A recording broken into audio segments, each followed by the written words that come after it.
李元芳在平州观看1年1度的萨满教大祭祀，就见有个浑身是铃铛的巫师，随着神秘苍凉的音乐，左手拿着一面小小的铜鼓，右手拿着一根鼓鞭，哗楞楞哗楞楞就走上了空地，走一步嘣击下鼓，走一步嘣击下鼓，这腰铃脚铃也随着一起叮当作响。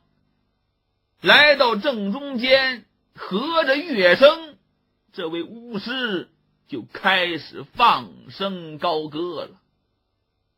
唱的什么咱不会学，但这歌声一出来，这李元芳当时是微微一愣。为什么呢？从这个唱腔上能听出来是个花腔女高音，他万万没想到啊，这位巫师居然是个女的。就见这个女巫绕着空地，是一边击鼓一边作歌，声音是凄婉悲怆，鼓点是越打越急，这个歌声也是越唱越高。唱着唱着，就发现这个女巫啊，开始全身抖动起来了，手舞足蹈。哎呦，看那意思，已经是鬼神附体了，好像已经进入了通灵的境界了。紧接着又有10来个相似打扮的男性巫师走上空地，这些男性巫师唰的一下子把这女巫团团的围住，然后跟着这女巫的节奏一起唱歌跳舞。就发现被这男巫围住的女巫，她的动作呀是越来越癫狂，越来越迷乱，这歌声唱的是越来越凄厉刺耳，传递着好像来自冥冥之中的讯息，还真有一种勾魂摄魄的恐怖力量。李元芳在这里凝神细听，竟然也觉得心悸神驰起来。这个祭祀活动大约进行了半个多时辰，这个天色现在已经全黑下来了，但是在场的观众们好像丝毫都不觉得，依然全神贯注在这个巫师的歌舞当中。一看呢，哎呦，现在这个女巫啊跟刚才不一样了，刚才跳的好像还有规律，但现在这个女巫的身形已经变得踉跄不止了，好像有点撑不住劲了，摇摇欲坠了，唱的歌声也时断时续，哀哀欲绝呀，听起来好像是如泣如诉啊。在场的李元芳听起来那简直有点毛骨悚然了。李元芳往旁边看了看，一看旁边围观的老百姓一个个脸色煞白，目光呆滞，神色都已经恍惚迷乱了。李元芳啊，现在都有点待不住了。李元芳心说话，我走吧我。他刚想转身离开，突然间人群当中爆发出一阵阵惊呼啊！李元芳赶紧回头一看，正好看到那个女巫在场地里发出了一声凄惨的呜咽，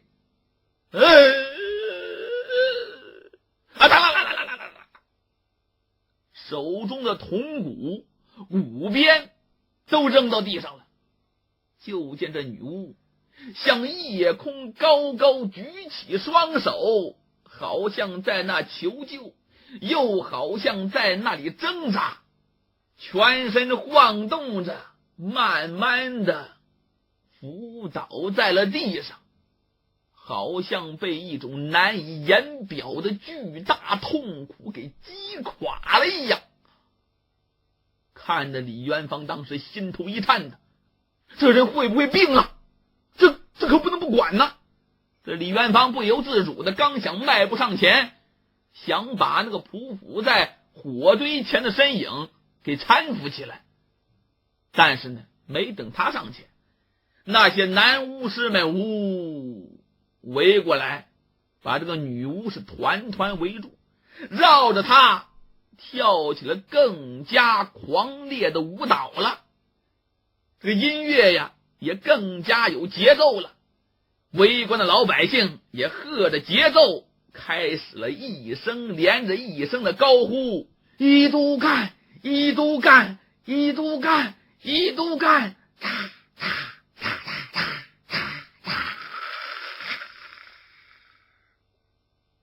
转眼之间，这围场前是群情激昂，祭祀也进入了最高潮啊！李元芳实在是有点受不了了，趁乱退出人群，在圈外再度回头观看，一看呢，刚才那倒卧的女巫师又重新的站起来了，带领着所有的巫师们在那里疯癫一样的狂舞乱跳。李元芳不禁的是哑然失笑啊，就觉得自己刚才呀冲动太傻了，自己还担心人家是不是病了，其实是人家萨满祭祀的一个程序而已，自己当真了。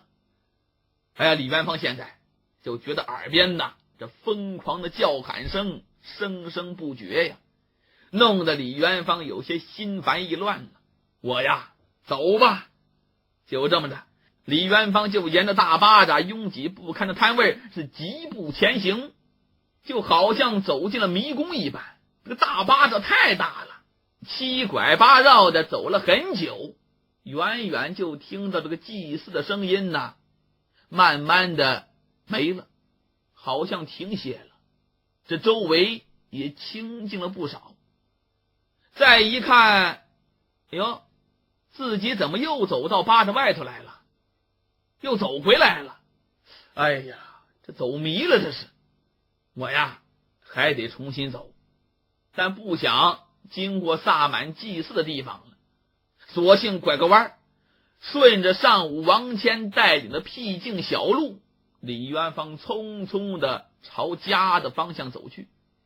在这个时候，夜已经深了，一轮新月高挂在半空，在月光照耀下，整条小路越发的幽静，只能够听到李元芳一个人的脚步声。这李元芳练武之人，本来脚步就轻，一般人听不见，那么今天自己居然能够听到，你就说这里有多静吧。哎，非常的静，有那么一丁点声音都能够听得非常真切。所以李元芳走着走着，他不走了，怎么？他听到了一种压抑的低低的呻吟之声。李元芳立刻就警觉了，抬头看了看，面前的小路在这月光底下是一览无余，可见性非常高，但是看了看没见半个人影。李元芳又侧耳听了听，微风轻拂，沿这个小路栽着的一排梨树上，洁白的梨花花瓣如同细雪一样飘下来，落英缤纷，与这月光一起，把这条幽径就铺成了亮银色。在这个树叶摆动的飒飒之中，还真就是夹杂着一声微弱的呻吟声。李元芳又看了看，原来在这个小路前面10来步远的地方啊，还有一个分岔。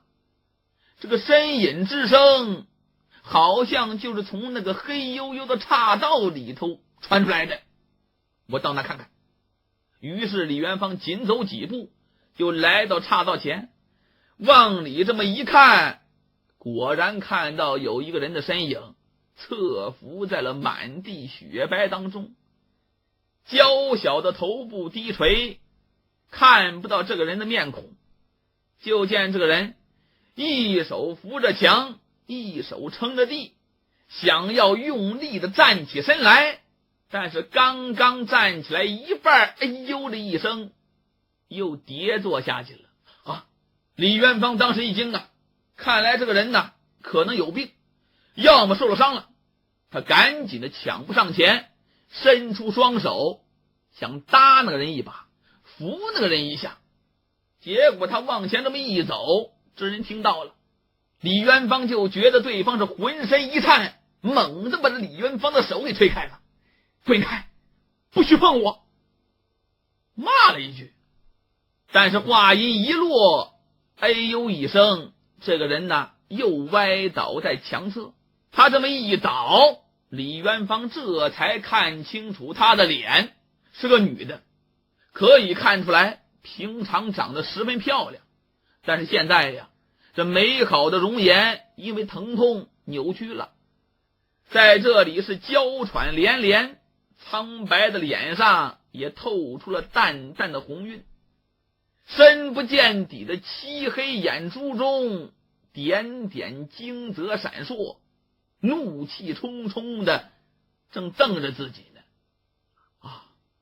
李元芳一看人家女孩子不让自己扶，没办法呀，只能撤回双手，上下一打量面前这个女子，就见她身上穿着一袭青色的胡服，头上肩上落满了片片梨花花瓣，更加显得这个女人发髻乌黑呀。在这如洗的月光之下，这一男一女两个人是沉默不语的对峙片刻，最后还是李元芳开口了。李元芳说：我见过你2次。这个女的呀不开口不言语。于是李元芳又接着说：第一次是在1个月前，我刚到停州的第2天早晨，在客栈后面遇到你和你的孩子还有一只黑猫。第2次就是刚才在萨满祭祀上，如果我没有认错的话，你就是那个载歌载舞的女巫。李元芳说的一点不假，这人是谁呢？非是旁人呢，正是裴素云。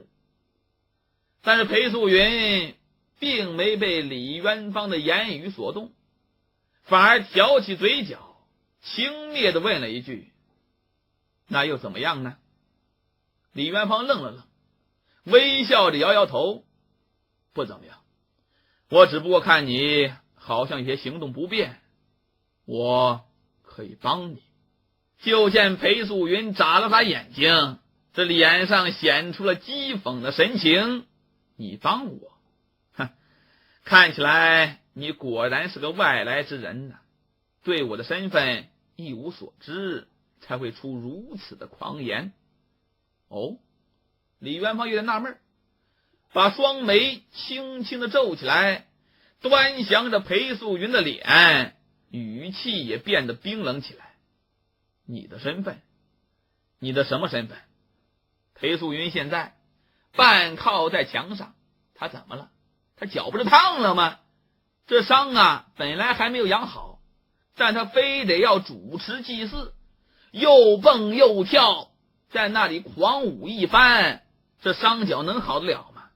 刚才在祭祀忍着疼在那跳完了舞，那么现在呀想回去已经回不去了，疼痛难忍，倒在墙根底下了。没想到来了一个学雷锋的，想帮自己，但裴素云能让帮吗？他狠狠地盯着眼前这个不相识的陌生男人，很想把一肚子恶气发泄在他的身上。于是这裴素云咬了咬嘴唇，带着怨毒就说了：既然你刚才看了祭祀，就应该知道萨满巫师的法力，凡是没有经过我同意而触碰我的人，都会被我诅咒。哦，李元芳听完，若有所思地重复了一句：诅咒。就是因为害怕诅咒，所以没有人敢来帮你。你一个人夜里走在这么一个僻静的小道上，无人陪伴，居然也不担心？哼，担心？害怕？看来你果然对萨满一无所知。整个汀州城的人都知道，现在应该担心的，应该害怕的人不是我，而是你。哦，原来如此啊，那冒犯了。李元芳点点头，一看人家呀不让自己帮，好心当作驴肝肺，人不让帮，能有什么办法呢？就往旁边退了一步，朝裴素云举手示意，那意思既然不让我扶，你自己走吧。这裴素云咬了咬银牙，扶着墙勉强的站了起来，往前走了几步，就来到那个岔道口了。到了岔道口，可就没枪了，旁边没有依靠了，他只能咬着牙晃晃荡荡又往前迈了2步，哎呀，脚一软就要倒地，本能的往旁边一探手，结果一把就抓了个东西，抓在手中软软乎乎的。一看呢，闹了半天把人李元芳伸来的胳膊给抓住了啊！裴素云慌乱的一抬头，正好对上李元芳平静淡然的目光。就听李元芳说了：这样吧，我不碰你，你碰我总行了吧？这裴素云还想甩开手，但是身体不听使唤的就往李元芳肩头靠过去了。裴素云在心里头暗暗的叹息了一声，不再挣扎了，自己当不了自己家，瞎逞能瞎逞强有什么好处啊？只能半倚在李元芳身上，由李元芳带领着他慢慢的向前走去。顺着这小路又走了一段，前面呢又是一个十字路口。到路口这里，李元芳停下来了，就问他往哪里走啊？裴素云现在呀都有点虚脱了，连说话的劲儿都没了，抬起左手指了指啊！李元芳明白了，俩人是继续缓步前行。书说简短，最后终于挪到了裴素云居住的小院外。噔噔噔噔，就跑过来一个人，谁呀？阿月呀！这阿月早就在这里等了半天了，远远的就看到2个人的身影，赶紧的过来迎接。一看李元芳，这阿月当时不由得吓了一跳，愣在原地不知所措的就看了看女主人。这么一看呢，裴素云当时粉面通红啊！你还傻愣着干什么？快过来扶我一把呀！阿月这才慌里慌张的回过神来，过来把裴素云搀扶住了，一边搀扶裴素云，还一边悄悄的瞥了瞥李元芳，看了看李元芳，小心翼翼。这李元芳一看把人送到家了，稍微的往后退了一步，看着阿月搀扶着裴素云慢慢的走到院门口，李元芳就想离开，但这个时候裴素云却把身子转回来了。他先是犹豫了一下，然后又决定开口，但开口是开口了，这个语气依然是十分倨傲。你叫什么名字啊？李元芳摇了摇头不回答，转身就走。先生请留步。这个时候裴素云呢，这话里头和缓多了，礼貌多了，称了一个先生，请教先生尊姓大名，容在妾身日后答谢。说着话，向李元芳款款屈膝，用中原女子的方式向李元芳郑重其事的行了一个礼。李元芳一看人家这么客气，也赶紧点头回礼，在下姓李，李元芳。裴素云一听这3个字，他愣了一下子，当时有点呆呆的，就那么看着李元芳。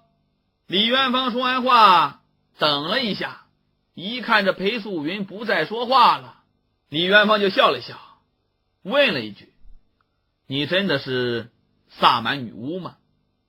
这一回呀，裴素云还没开口呢，旁边的小丫鬟阿月抢着就说了：“哎，你这个人怎么这么问话呀？那还有假呀？我家阿母可是亭州最厉害的伊都干，在这个萨满教里呀，男萨满被称为伯，女萨满被称为伊都干。”哦，李元芳一听，思索了一下，探寻的看着裴素云：“那么你会看病吗？”阿月一听，我还要张嘴，被这裴素云横了一眼，那意思主人跟人说话呢，你个小丫鬟怎么没大没小的？阿月被他这么一横，赶紧把头低下了。就见裴素云朝李元芳妩媚一笑，轻声的回答：“祭祀、医药、寻魂、驱鬼、祈福和诅咒，都是萨满巫师的法术之一。”李先生何来此问呢？你是要李元芳朝他欠了欠身，我就是想请伊都干给我治病，可以吗？裴素云又是一愣，给你治病？什么时候？李元芳想了想，把眉头也皱起来了。我也说不好，等我有时间，也许过几天吧，你说呢？他看着裴素云，裴素云避开李元芳的目光，垂着眼睛略作思索。这么着吧，明天未时至申时之间，我在这里等你来。好，李元芳点点头，转身走了。阿月这个时候一跺脚：“阿母啊，你怎么答应他明天来呀？明天老爷不也回来了吗？”听众朋友，请听长篇评书《神探狄仁杰》，演播王风尘。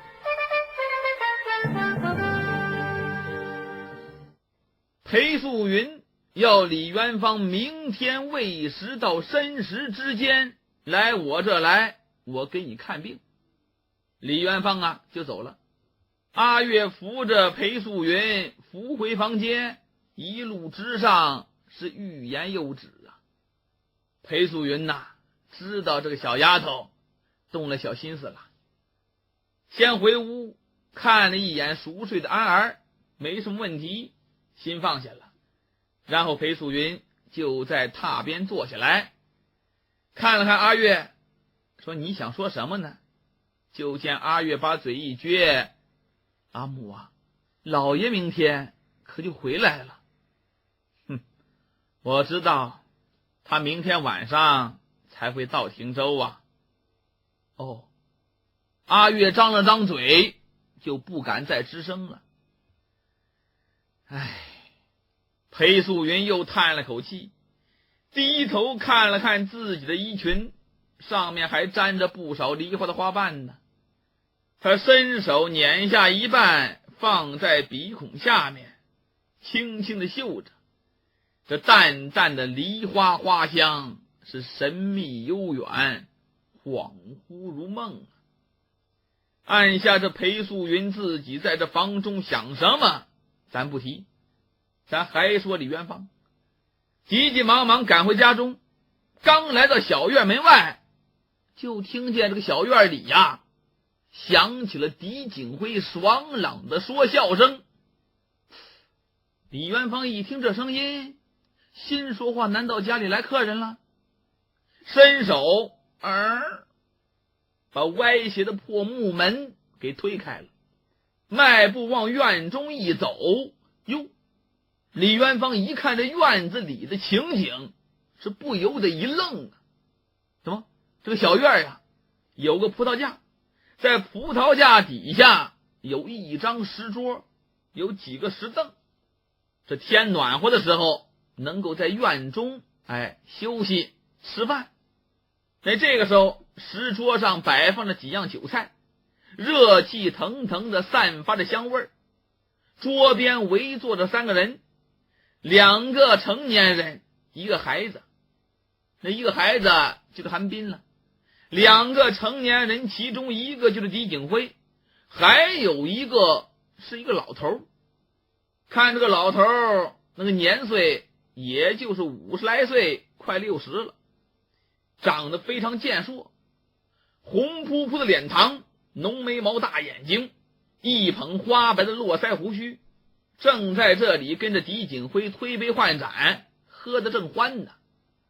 李元芳一推门，惊动了这几个人。李元芳一看，哎呦，你总算是回来了，等你老半天了。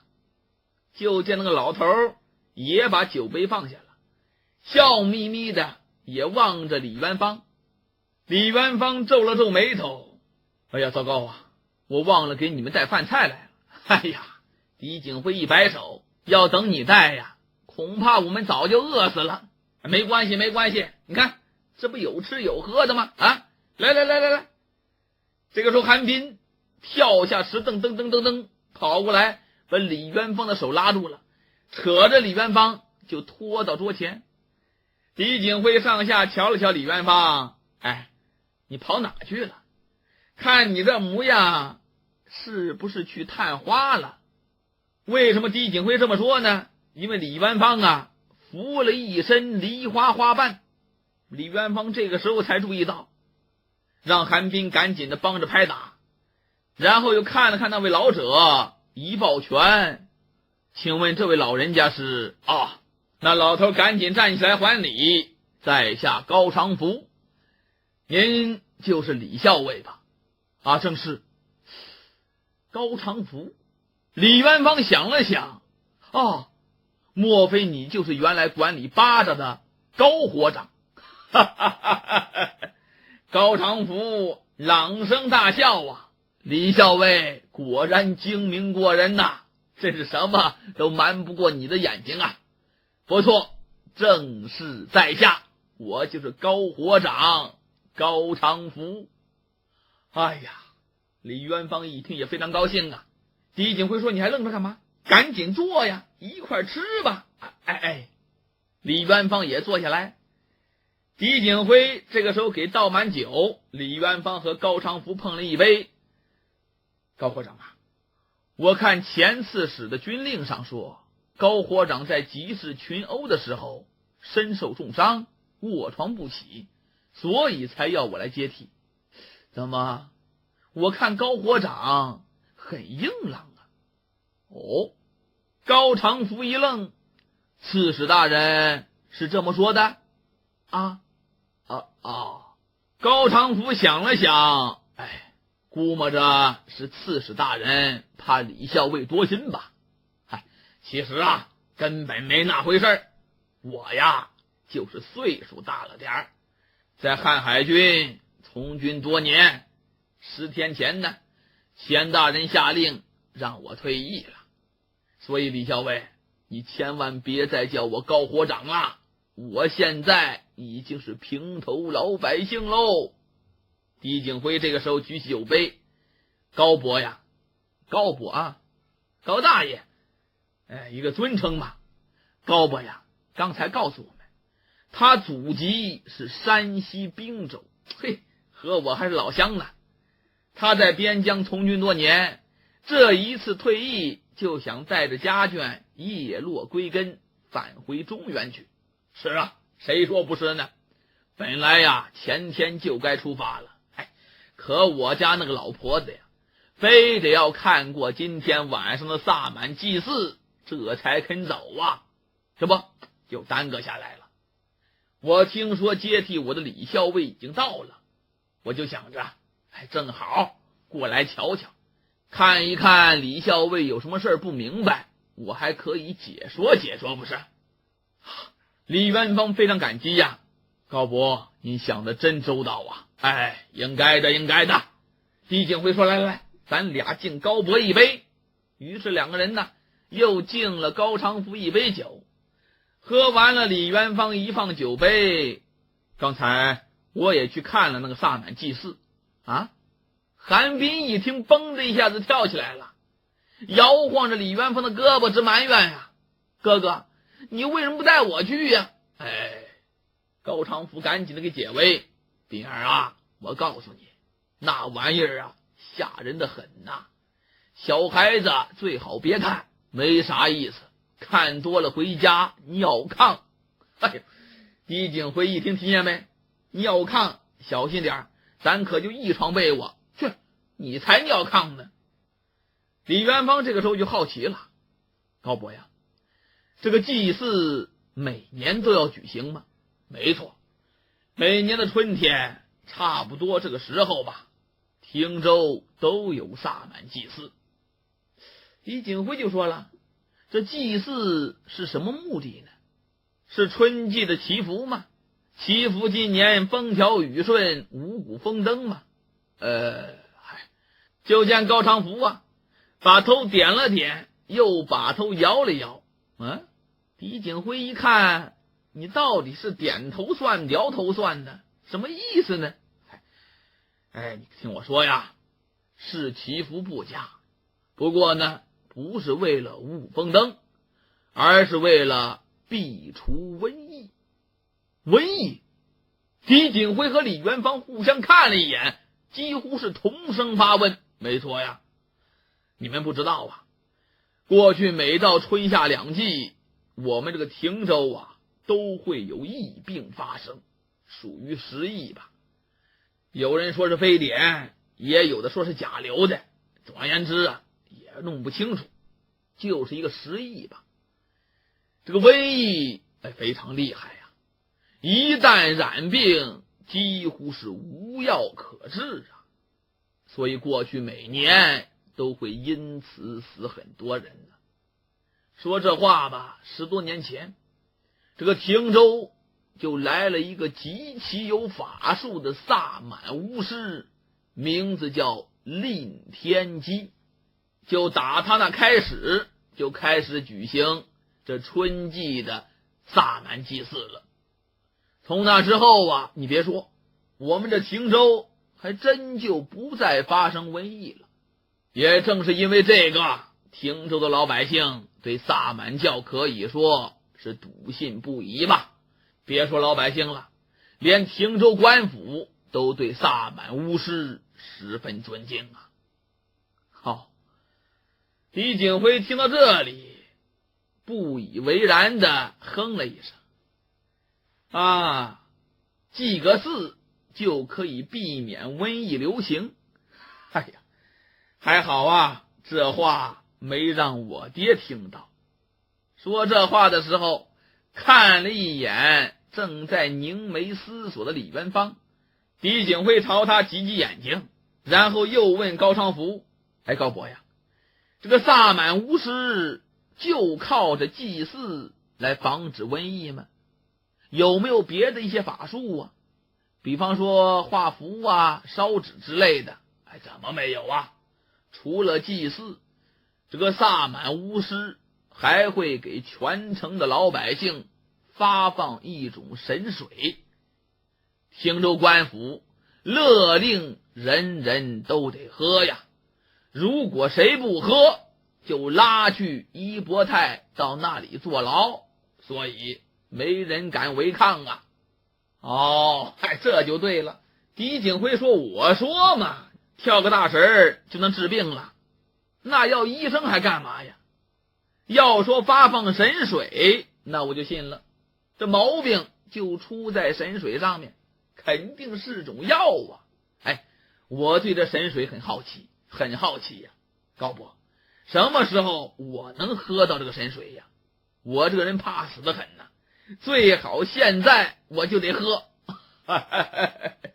高长福听着直乐，哎呀，狄公子啊，你别着急呀，祭祀之后他们就会挨家挨户的发放神水了，到那个时候你就不想喝，也有人捏着你的鼻子给你往下灌呢啊！李元芳这个时候又给高长福斟了一杯酒，笑着问高伯呀，可我今天看那个祭祀主持者好像是个女巫啊，您说的令天机就是这个女人吗？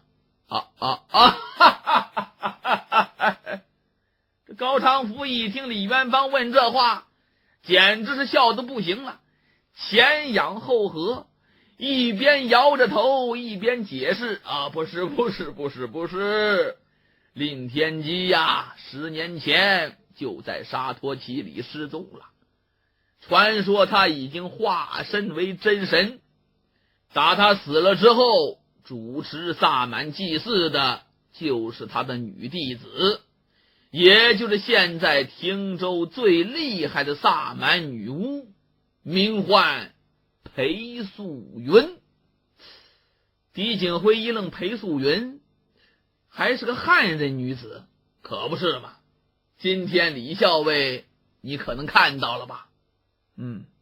李元芳一点头，高伯呀，您原来是属于沙陀团的吗？就是武训武校尉那个团吗？对呀，是沙陀团，我的小儿子叫高达，也从了军了，跟我一样同在沙陀团，还是一个旅政呢。要说那个武校尉啊，可真是个好人呐，就是这个脾气太直了，不被上官喜欢，所以一直到现在没得重用啊。李元芳接着又问，今天我们来的时候，接待我们的王谦将军说沙陀团有调动，您知道是怎么回事吗？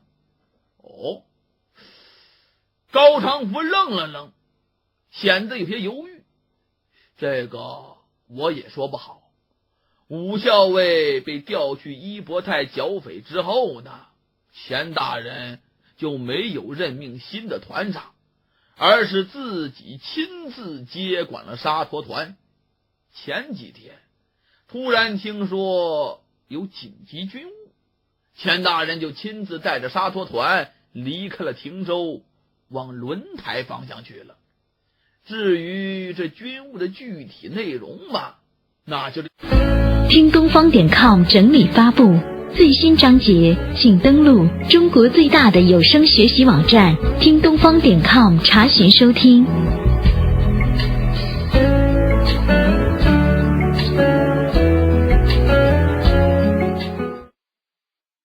机密喽。再说呀，我也刚刚退役，就不得而知了。狄景辉听到这里赶紧打岔，你看，我说你呀，怎么又说起军务来了？真是三句话不离本行。李元芳啊，你就能不能放松一点啊？李元芳是低头不语。狄景辉朝李元芳看了看，我说你见到那个女巫了，怎么样，吓不吓人？李元芳还没有回答呢，高长福在旁边喝了一杯酒。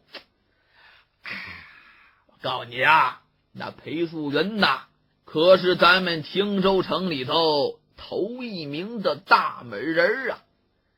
不过因为她是萨满女巫，法术无边，所以汀州城里的人呐，见她都敬畏3分。再说她和说到这里，高长福突然间住了嘴了，神态不自然的往四下望了望，赶紧端起酒杯。就在他说话的时候，李元芳已经给满上了，所以他端起酒杯，用这酒把这句话给盖下去了。李元芳和狄景辉虽然看出来这个高长福有话没说，但也不追问，人家不愿意说，干嘛追问呢？于是呢，大家各自饮起酒来。喝了一会儿，李元芳又开口了，高伯，今天祭祀已过，您打算何时返乡呢？嗨，我呀也没什么特别的事儿，随时都可以走，早2天晚2天没关系。那太好了，既然如此，能不能请高伯再在汀州多留几日啊？哦，李小薇啊，有什么吩咐吗？李元芳一摇头，我哪敢吩咐高伯呀，我只是想，因为我刚刚接手管理巴扎，我对这里的情况又一无所知，所以如果高伯能够稍留几日，一定能够助我尽快熟悉巴扎，就是怕要麻烦到高伯了。这高长福有些犹豫，迟疑了一下，麻烦吧倒谈不上，不过呢，管理巴扎又不是一个人能干得了的，原来在我手底下有个10人小队，难道钱大人没派给李校尉？李元芳一听，是吗？没有啊，钱大人的军令上写得很明白，因为整个沙陀团都被调走了，无人可以委派给我差遣。什么？高长福一听，这愣住了，圆睁二目看着李元芳，这个钱大人怎么这么弄法呀？李元芳淡然一笑，也没什么，我试试看吧。就见高长福紧锁双眉，把头连连扑棱，半天了，这才说，要是这么说呀，那我就多留几天，帮帮你李校尉。李元芳能不高兴吗？赶紧的抱拳行礼，多谢高伯。高长福摆摆手，这哪里话呀，大家都是瀚海军的弟兄，谢就不必了。不过呢，当初让我退役的时候，这个王谦将军还特地的关照，要我即日启程，不可在汀州多加留连。我这要是在汀州再待几天，要是日后被他知道了，还请李校尉替我解释几句啊。高伯，您尽管放心，我一定会的。李景辉不以为然呐，有什么好解释的？你现在都已经不在军中了，那他的命令对你就没有约束了，你管他干什么呀？李元芳说，你不知道就不要乱说话嘛。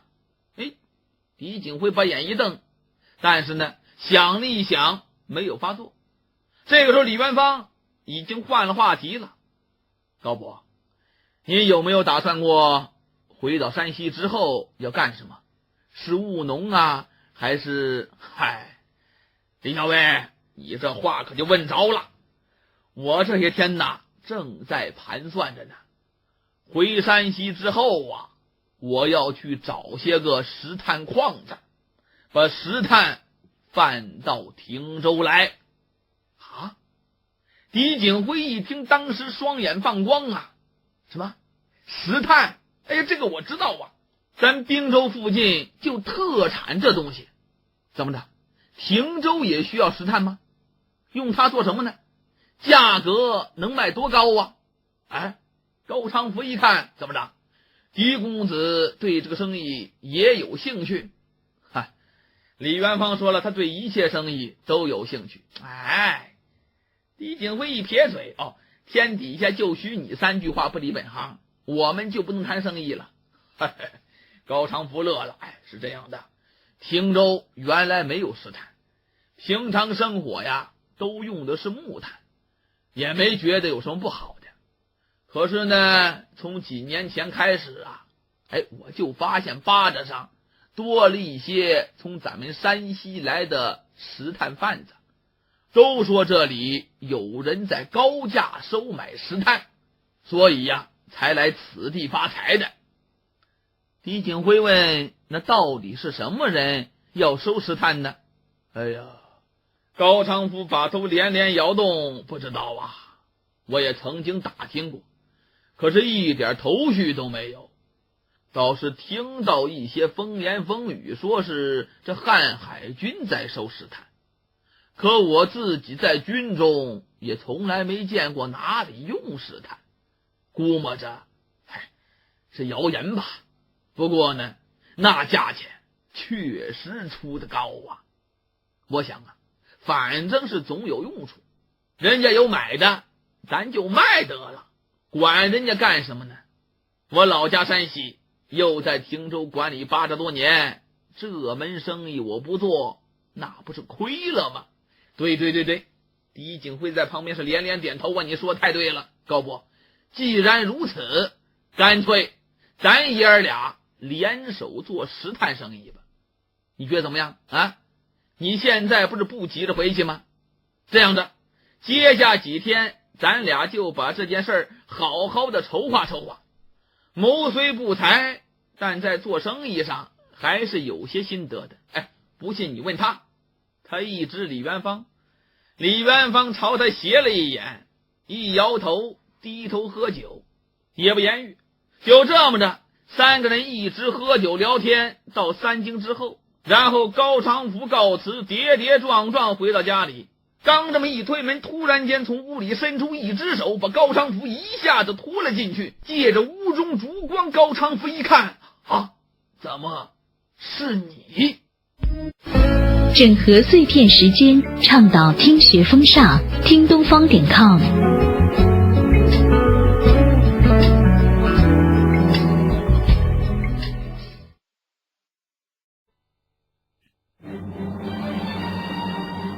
听众朋友，请听长篇评书《神探狄仁杰》，演播王风尘。自打昨天晚上祭祀之后，这裴素云回到家中啊，一整晚上都是心绪不宁，辗转难眠。等到第二天用过午饭，这裴素云就更显得坐立不安了。虽说这个表面上还竭力的维持着平静，但是院门口的每一点声响都不能够逃脱他的耳朵。好不容易就这样挨到未时，就听见门外边果然传来了敲击门环的声音，梆梆梆梆，冲！裴素云一下子就站起身来了。本来阿月刚想去开门，结果被裴素云这么一站，吓了一跳赶紧停下脚步来，看着自己的主人，左瞧右瞧，那意思有什么事吗？裴素云微瞪凤眼，赶紧去开门呢。阿月这才噔噔噔噔跑出去了。裴素云利用这个机会，用手背按了按发热的面孔，整理整理衣裙，重新的坐了下来。这个时候，裴素云就听到门外头阿月跟李元芳2个人说话了，谈了2句，紧接着脚步声音一响，珠帘一挑，阿月的声音就传过来了：阿母，李先生来了。裴素云这一次反倒没有站起来，就是抬头看了看李元芳从帘外迈步进来。今天李元芳没有穿黑色的校尉军服，而是换了一身蓝色的粗布便装，也没有戴帽子，腰间也就系了一条黑色的丝绦，那不是平常的皮质革带，一扫往日的行伍之气，整个人都显得温文尔雅了。裴素云这么一看李元芳这身打扮，有一点意外微微一笑。结果李元芳被裴素云笑的倒有点尴尬了。怎么了？你笑什么呀？裴素云连连摇头，这才站起身来，迎到李元芳面前，是款款一拜。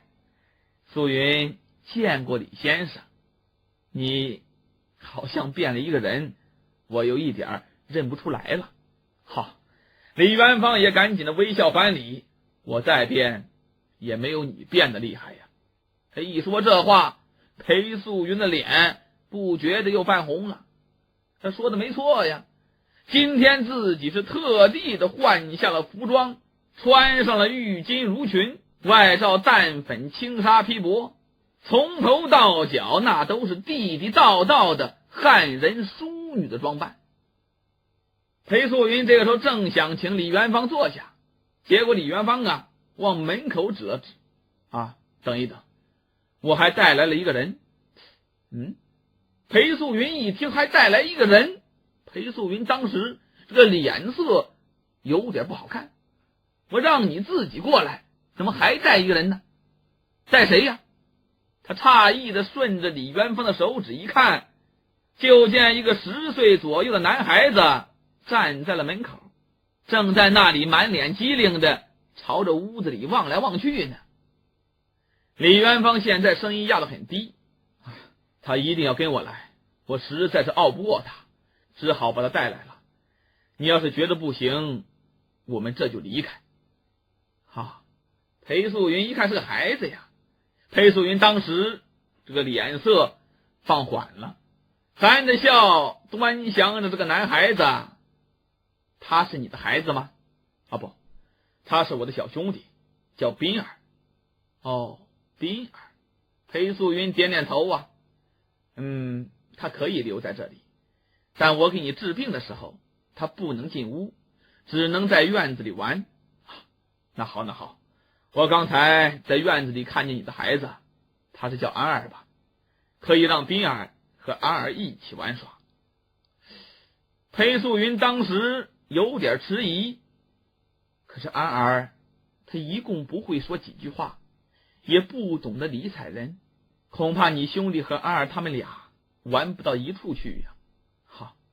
李元芳淡淡一笑说，没事儿，彬儿这孩子很会照顾人的，你尽管放心。就这么着，阿月就领着韩彬去跟安儿玩耍了。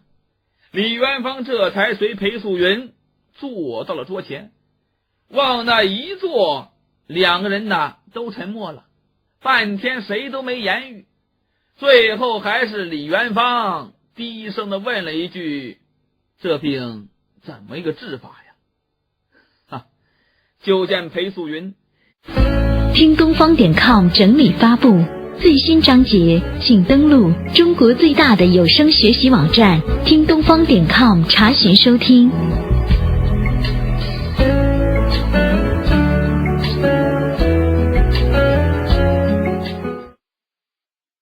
星眸闪烁，抿唇轻笑，我总得先知道你要治什么病吧。李元芳点点头，想了想，伸出右手往桌上一放。裴素云眨眨眼睛，你这是干什么？看病不是要先诊脉吗？裴素云愣了愣，当时这脸上就现红晕了。李先生，您别忘了，您今天是来找萨满巫师看病，又不是中原的大夫。李元芳当时愣了，那又如何呢？裴素云朝李元芳的手腕瞥了一眼，十分不屑呀。望闻问切是中原的医术，素云我可不会呀。李元芳恍然大悟，人家是萨满巫师，巫师治病跟那正儿八经的医术那不一样啊。是我唐突了。于是李元芳就把手缩回去了。可是你不诊脉，又怎么看病呢？用不着那些，我做法就可以治病。做法？李元芳注视着裴素云的眼睛，你穿成这样也能做法？这句话说的裴素云脸又是一红，咬了咬牙，当然可以了。那好吧，那你就给我做法吧。裴素云简直是又好气又好笑吧，盯着李元芳的眼睛一字一句的说。可是到现在为止，素云仍然不知道李先生您想治什么病，身上有什么不妥之处？您这样的话，让我的法从何做起呢？李元芳皱了皱眉头，一定要我自己说吗？当然，可是我最讨厌说这些。假如李先生执意不肯说，那素云也就爱莫能助了，李先生也不必在此浪费时间了。说着话，这裴素云抬手就做了一个请便的姿势，那意思你要是讳疾忌医的话，你走吧。李元芳这个时候颇为无奈的吁了一口气，好吧，我呢常常感到十分疲倦。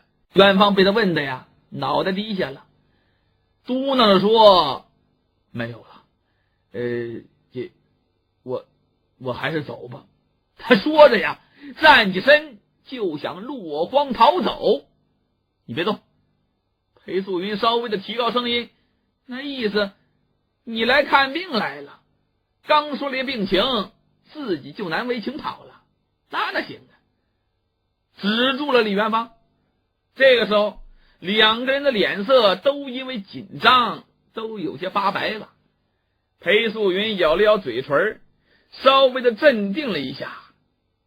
好吧，这样就行了，我给你做法。不过呢，在做法之前，我还有一个条件。什么条件？那就是说，从现在开始，你必须全听我的。李元芳抬头看了一眼裴素云，当然可以。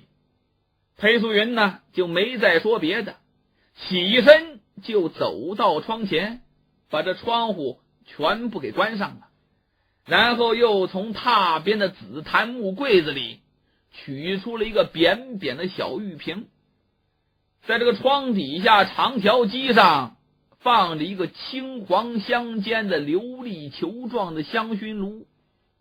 裴素云呢就背对着李元芳，从这个玉瓶当中倒出了几滴油，放在这个香薰炉里，然后一点香薰炉，马上就有一股子浓厚的香气从这个炉中散出来。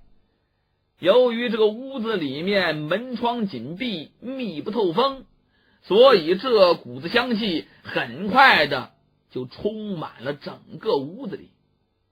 李元芳呆坐在桌前，本来就浑身不自在，再加上这浓香一股一股的扑鼻而来，他向来是闻不惯这种东西，顿时就觉得头晕目眩，胸口发闷，恨不能马上起来冲出去就不治这病了。但抬头看看裴素云，就见裴素云依然背对着他，站在条机前面，手里头的玉瓶已经换成了一个精致的小金盒了。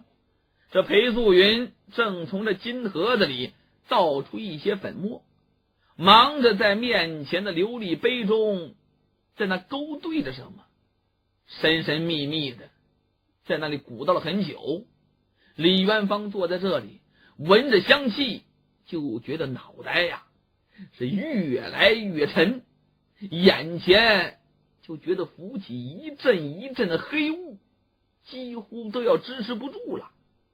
就这个时候，裴素云总算是把这杯子里的东西摆弄完了，返回身来，走回桌前，看了一眼李元芳，哎呦，这脸色都变得煞白煞白的了，就把这手中的琉璃杯递到了李元芳面前，轻声吩咐一句：“喝下去。”李元芳接过杯子，看也不看一扬脖，一饮而尽。喝完了，这才发觉这个味道非常怪异，喝下肚子里的李元芳立刻就觉得这头晕得非常厉害。裴素云就站在李元芳面前，仔细的打量着李元芳的脸色，微微一笑，冲李元芳柔声的说了一句：“到榻上去躺一会儿吧。这李元芳啊，像中了邪似的，果然是言听计从，站起身来，跟着裴素云就来到了窗下的闲榻前。刚刚坐下，这裴素云就已经蹲在李元芳身前了，帮着李元芳脱下布鞋，又扶着李元芳躺好了。李元芳望着榻上这么一沾身，马上一闭眼就昏昏沉沉的睡去了。裴素云一看李元芳睡了，往李元芳身边一坐，茫然的在这里看着李元芳发了一会儿愣，后来才回过神来，一边端详着李元芳疲倦的睡容，一边轻轻的把李元芳的手拉过来，微屈3指，就在李元芳手腕上的寸关尺上放那儿了，凝神诊起脉来。不是说不会诊脉吗？废话，不诊脉怎么看病呢？又不是西医，说不诊脉呀，那是逗你玩儿。再说李元芳这一觉睡下来，足足睡了将近2个时辰，4个小时啊。李元芳这才醒来，把眼睁开了，就发现屋子里头所有的窗户都大敞着，屋子里头的那股子香气现在已经消散的差不离了，只有一点余味还在这屋中飘荡。李元芳赶紧从榻上坐起身来，就觉得脑袋呀仍然是沉甸甸的，抬起手来按了按额头，就觉得非常疼。这个时候突然间就听身边有人说话了：别着急起来，再靠一会儿吧，我给你用的安神香劲儿稍微大了一点啊。李元芳这才发现裴素云一直在自己身边。李元芳很听话，又靠回到了枕上。裴素云这个时候站起身来，又从这个调机上把那个琉璃杯给端过来了，又递给李元芳。这一回这个琉璃杯里面呢，估摸着又调了新药了。李元芳接过来，还是那样一饮而尽。这一次你别说，这个味道啊倒是清甜可口，不像刚才那么怪异了。这是什么呀？裴素云突然间笑了：你这个人呐真有意思，喝完再问是什么，如果我给你下的是毒药，你现在再问也来不及了。李元芳也笑了：我不过随便问问，挺好喝的，就是毒药也没有关系。裴素云转身搅了一块热手巾，又递给李元芳擦脸。擦完之后，这裴素云就在李元芳身边坐下了。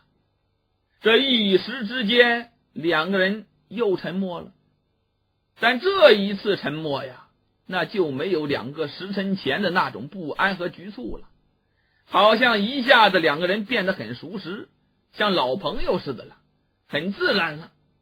等了一会儿，李元芳轻声开口了：其实不用这么麻烦，你只要把你刚才含到嘴里的东西也给我一点，这安神香就没用了。裴素云当时一惊：怎么，你都看见了？眼睛还真尖。我现在好像也就剩下这么点能耐了。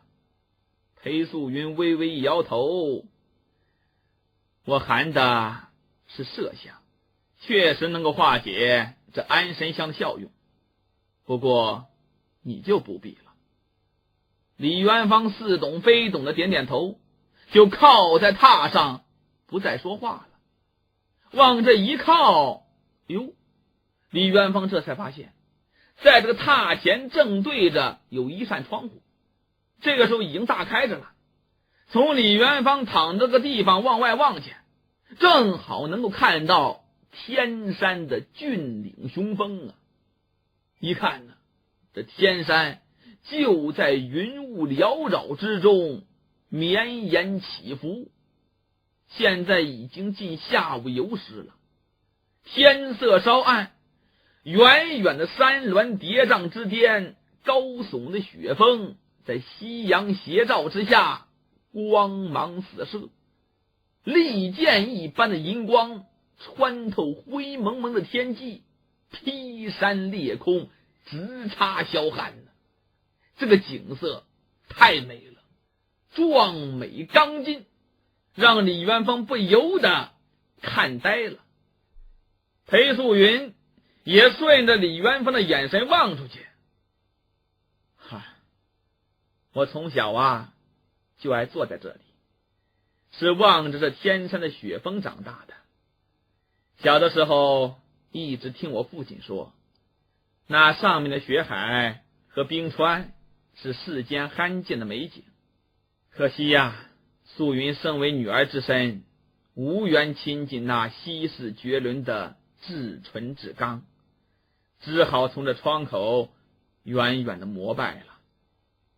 李元芳听他这么一说，把目光收回，转过来注视着裴素云的侧脸。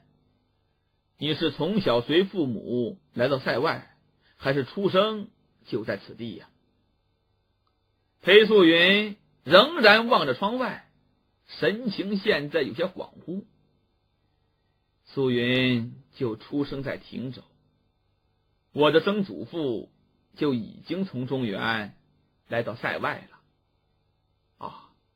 李元芳就了一句，没有再往下问。天色不早了，我该走了。说着话，李元芳坐起身来，裴素云仍像刚才那样蹲在李元芳前面，替李元芳把鞋穿好喽。李元芳也没感觉到什么不自然，也没致谢，站起身朝外就走。但是呢，走两步，李元芳突然间在窗下的神案前停下了脚步。怎么了？因为李元芳一眼就看到了在这神案上面的黄金五星神符。当时李元芳就愣那了。裴素云这个时候站到了李元芳身旁，一看李元芳正好奇的端详着神案上的黄金五星神符裴素云就给李元芳解释了，这是我们萨满神教的神器，叫做五芒星。我曾经见过差不多的，但是有一些不一样。李元芳说着，忍不住伸出手去摸了摸那黄金五芒星。裴素云赶紧的轻轻的把李元芳的手给握住了，头一摇，这可不是玩的。五芒星有上下方位，胡乱摆放会招引邪灵的。说着话，裴素云把被李元芳偏转了的五芒星重新的放回了正位。李元芳当时有点发窘，那是摸了人家的神器呀，赶紧缩回手来。对不起，只是我看见过的五芒星神符中间的圆圈里是有条纹的，而你这个里面什么都没有，所以有些奇怪呀。裴素云一愣，你在哪里见过？里面的纹理是什么样子的？李元芳赶紧从怀里掏出来画着图符的纸，递给裴素云。我看见过两种不一样的，都画在这上面了，请你看一看这些图形到底代表着什么意思。整合碎片时间，倡导听学风尚，听东方.com。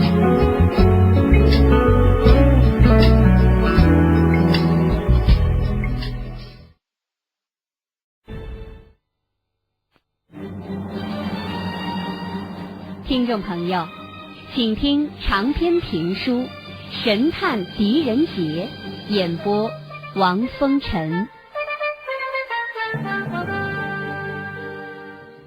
李元芳从怀里头掏出来画着图符的纸，就递给了裴素云，说我曾经看见过2种不一样的，都画在这个上面了。裴素云接过图纸，看了一眼图符呢。李元芳一摇头，这个呀也挺复杂的。说完话，李元芳抬头看了看窗外，一看现在这个夕阳啊已经沉到了雪峰之后了，天色要晚了。李元芳就说，既然说来话长，还是另找时间吧。说完话，李元芳再度转身往门外走去，一边走一边问，冰儿呢？这么长时间他都在干什么？裴素云紧跟在李元芳身后，有一些欣喜，又有一些困惑。他呀一直都在和安儿玩，真是奇怪了，这孩子好像和安儿很投缘，我还从来没见过安儿能和谁玩得这么久呢。李元芳听着就停下脚步，扭过头来对裴素云说，其实一点也不奇怪，冰儿懂得如何与安儿这样的人相处，他有经验呢。哦，为什么呢？这话呀说来也话长了，以后再一起告诉你吧。2个人说着就走到了门前。这个时候啊，就听见阿月在屋外头喊起来了，我的老天爷呀，安儿冰儿，你们这2个小祖宗快出来呀！哟，裴素云和李元芳一听，赶紧加紧脚步，一起就踏进院中。李元芳往小院这么一扫，没发现阿月，再听他的声音好像是从屋后头响起来的，但裴素云那个时候已经往后院绕过去了，李元芳也紧紧的跟过去了。到了后院一看，这个后院不太大，在这个后院当中，沿墙栽着几棵高大的云杉树，这树密密匝匝，枝杈相错。云杉树下面是一整排矮沙冬青，宽大的树叶子绿得发黑，整个院墙从上到下都被遮盖的没有了半点缝隙。阿月姑娘这个时候就站在后墙跟前，对着冬青树在那里急得直跺脚啊。裴素云噔噔噔就来到阿月身旁，怎么了？他们进去了？进去多久了？就见阿月的脸涨得通红啊！哎呀，好久了，我急得没办法，可你又嘱咐我不让我去屋里。说着话，气鼓鼓的瞪了李元芳一眼，那意思都怪你。李元芳正想问是怎么回事呢，突然间就听见韩冰的声音从这冬青树丛里透出来了，阿月姐姐，我们马上就出来了。李元芳赶紧往前走了一步，在裴素云耳边轻声的就问了一句，这是怎么回事啊？2个孩子现在在什么地方？由于李元芳离裴素云非常近，这个男子的气息这么一吹，裴素云的肩膀微微的就颤抖了一下，扭过头来看了李元芳一眼，勉强的笑了笑。这个冬青树后头有一个小花园，里头有些奥妙，只有小孩子才能够爬进去，而且进去以后不太容易出来。李元芳紧锁双眉，紧盯着裴素云，他就觉得裴素云呐，这整个人整座院子都神神秘秘的，这冰儿进去会不会遇到什么危险呢？裴素云被李元芳盯的赶紧把头低下来了，脸色苍白呀。没什么事的，阿儿从小就在那里头玩，他们肯定快出来了。话音没落呢，就见他们跟前的矮冬青啊，是一阵哗啦哗啦的响声。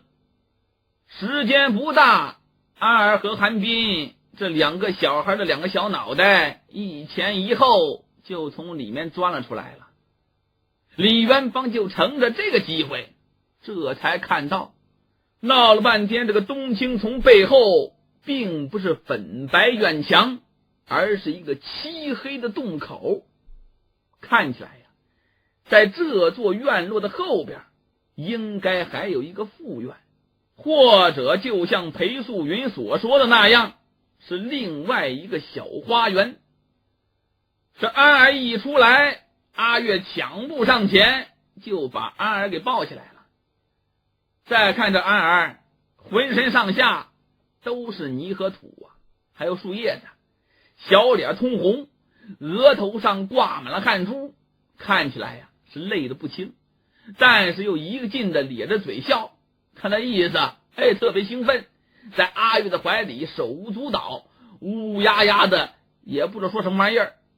韩冰这个时候也出来了，看韩冰的样子跟那安儿的样子也差不多少，所不同的就是光着一双脚，靴子呢在手里头抓着呢，也是兴高采烈的。看见李元芳就欢快的叫了一声哥哥啊，噔噔噔就朝李元芳跑过来了。李元芳这眉头皱得更厉害了，一指韩冰的光脚丫，这是怎么回事？韩冰往地上一坐，一边套鞋子一边大声回答，我呀和安安玩捉迷藏，结果他把我的靴子藏到那里面去了。说着话往冬青树丛那边偏了偏脑袋，我钻进去找，妈呀，里面黑咕隆咚的，曲里拐弯根本找不到路，吓死我了。听东方.com 整理发布最新章节，请登录中国最大的有声学习网站听东方.com查询收听。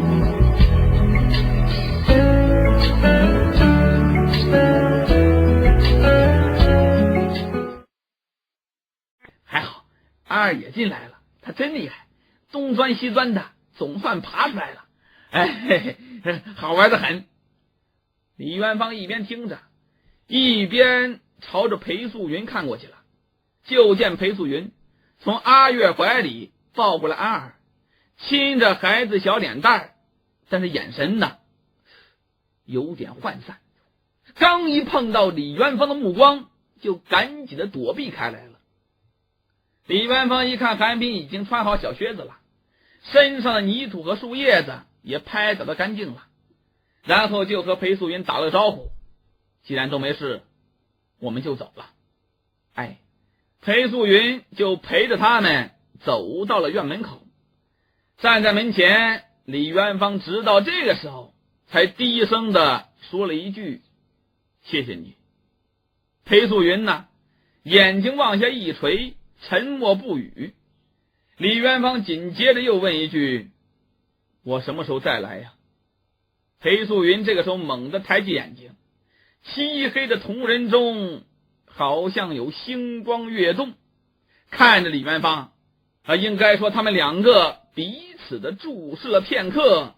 裴素云轻吁了一口气，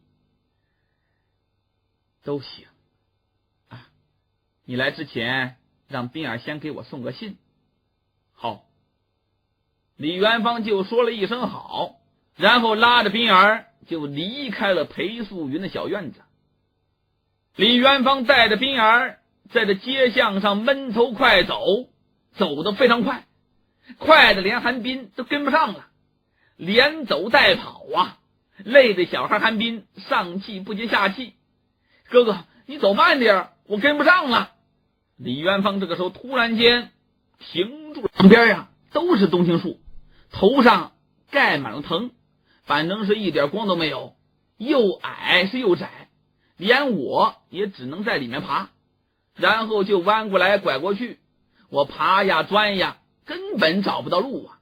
要是没有安儿，估计我就得死在里头，真的。韩冰说到这里，夸张的吐了吐舌头，扮了个鬼脸，惊魂未定似的把脑袋贴在李元芳的胸前蹭来蹭去。李元芳知道这小孩是在乘机撒娇，任他折腾吧。安儿很熟悉那里的路线，他好像闭着眼睛都能够很方便的钻进来钻进去的。那里面还有其他特别的地方吗？韩冰努力的想了想，最后把脑袋一摇，没有了。那里面呢，其实啥都没有，就是夹在冬青树丛里的小道。哎，哥哥，我喜欢二。哦，为什么呢？韩冰突然间把头垂下来了，紧紧握着李元芳的手，声音非常低。他让我想起我的哑巴哥哥，他们看上去都痴痴傻傻的，可其实我觉得他们比谁都聪明。说到这里，韩冰抬起头，恳求的看着李元芳，哥哥，我能不能常常去找安玩呀？当然可以了。李元芳说，你要是愿意，天天都可以，但是早上要练习射箭，中午我带你去城边的草原上骑马，骑完马你就可以去找安儿玩了。太好了，可把这韩冰高兴坏了，蹦的一下跳起来了。两个人就这说说跳跳，就已经走到了八大前的大道上。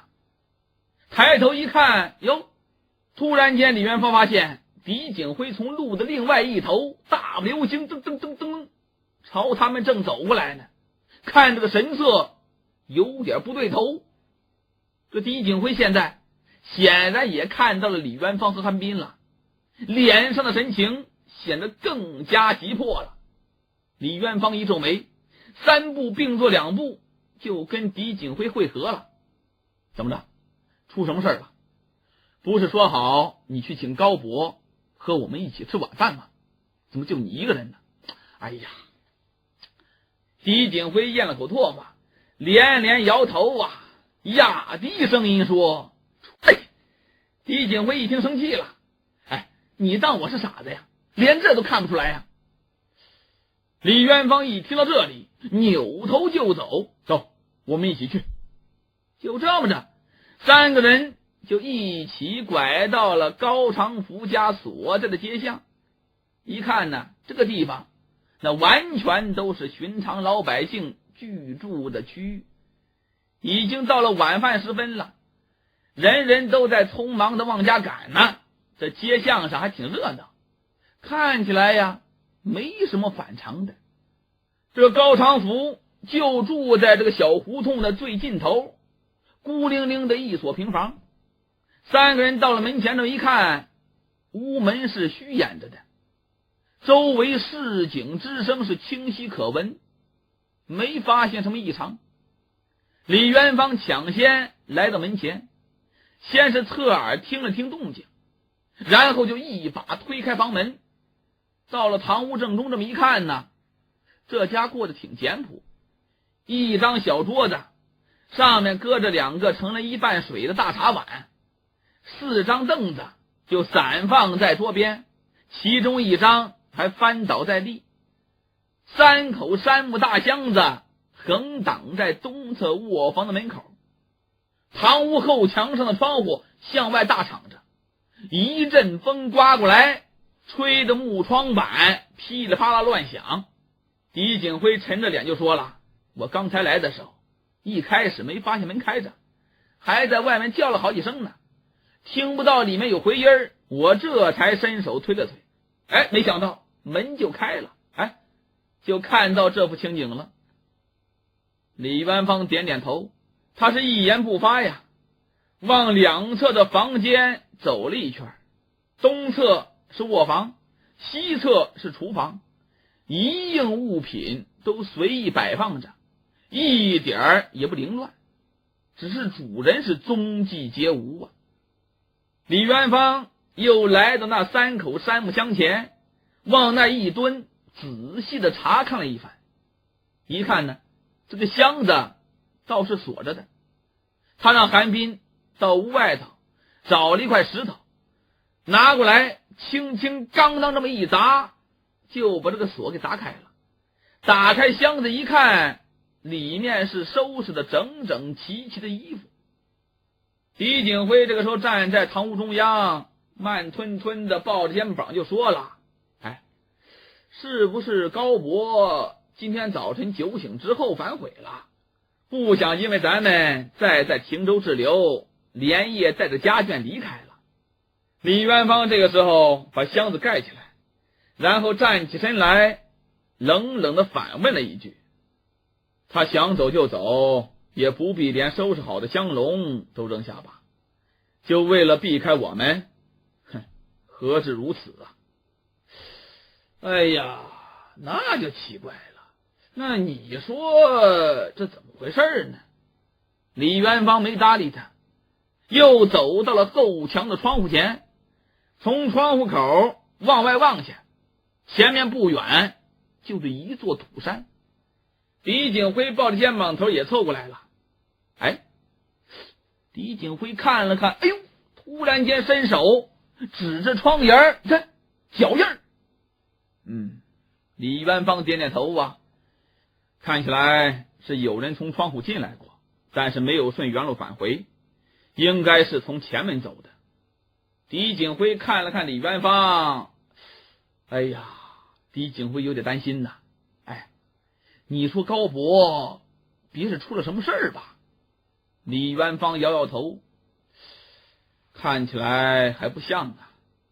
屋里头没有丝毫打斗痕迹，屋外也很干净，我觉得还是更像匆忙离开的样子，只是走的实在太急了，也不愿意被人察觉，所以连香笼都没有带上呢。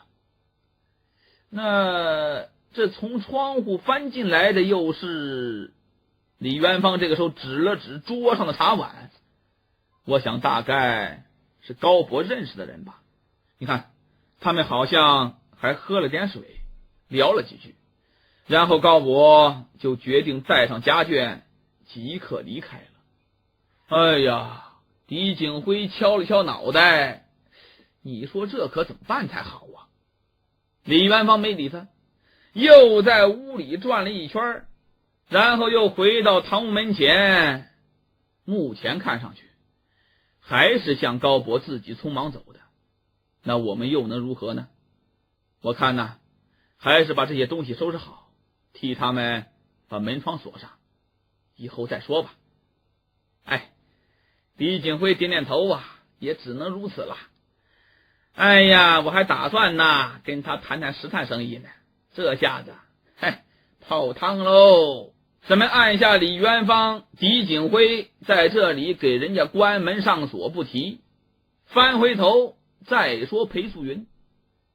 把这李元芳送走之后，裴素云回来就吩咐阿月关闭门窗，然后把屋里屋外打扫一遍，自己呢也重新换上了惯常所穿的胡服。安儿小孩呢和韩冰疯了一个下午，这个时候傻安儿也困了，往榻上一趴就呼呼大睡起来。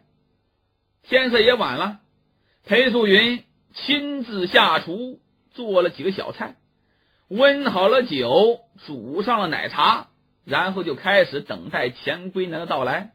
根据钱归南走时留下的话，今天晚上钱归南应该返回亭州。虽说不一定能够赶上吃晚饭，但裴素云呢还像平常一样给他准备着。就这样一直等到过了戌时，钱归南呢还没有出现。于是裴素云就让阿月和安儿先吃饭休息，然后自己继续坐在桌边等候。等了一阵子，月亮都已经升到高空了，街上传来了二更的梆声，梆梆晃晃。裴素云不觉得轻轻的叹息了一声，看样子钱归南今天是回不来了，也可能他以山之巅那雪域冰封的向往。裴素云正在胡思乱想之际，梆梆梆，有人叩门。谁呀？一个非钱归南的声音响起：夫人，是我呀。整合碎片时间，倡导听学风尚，听东方.com。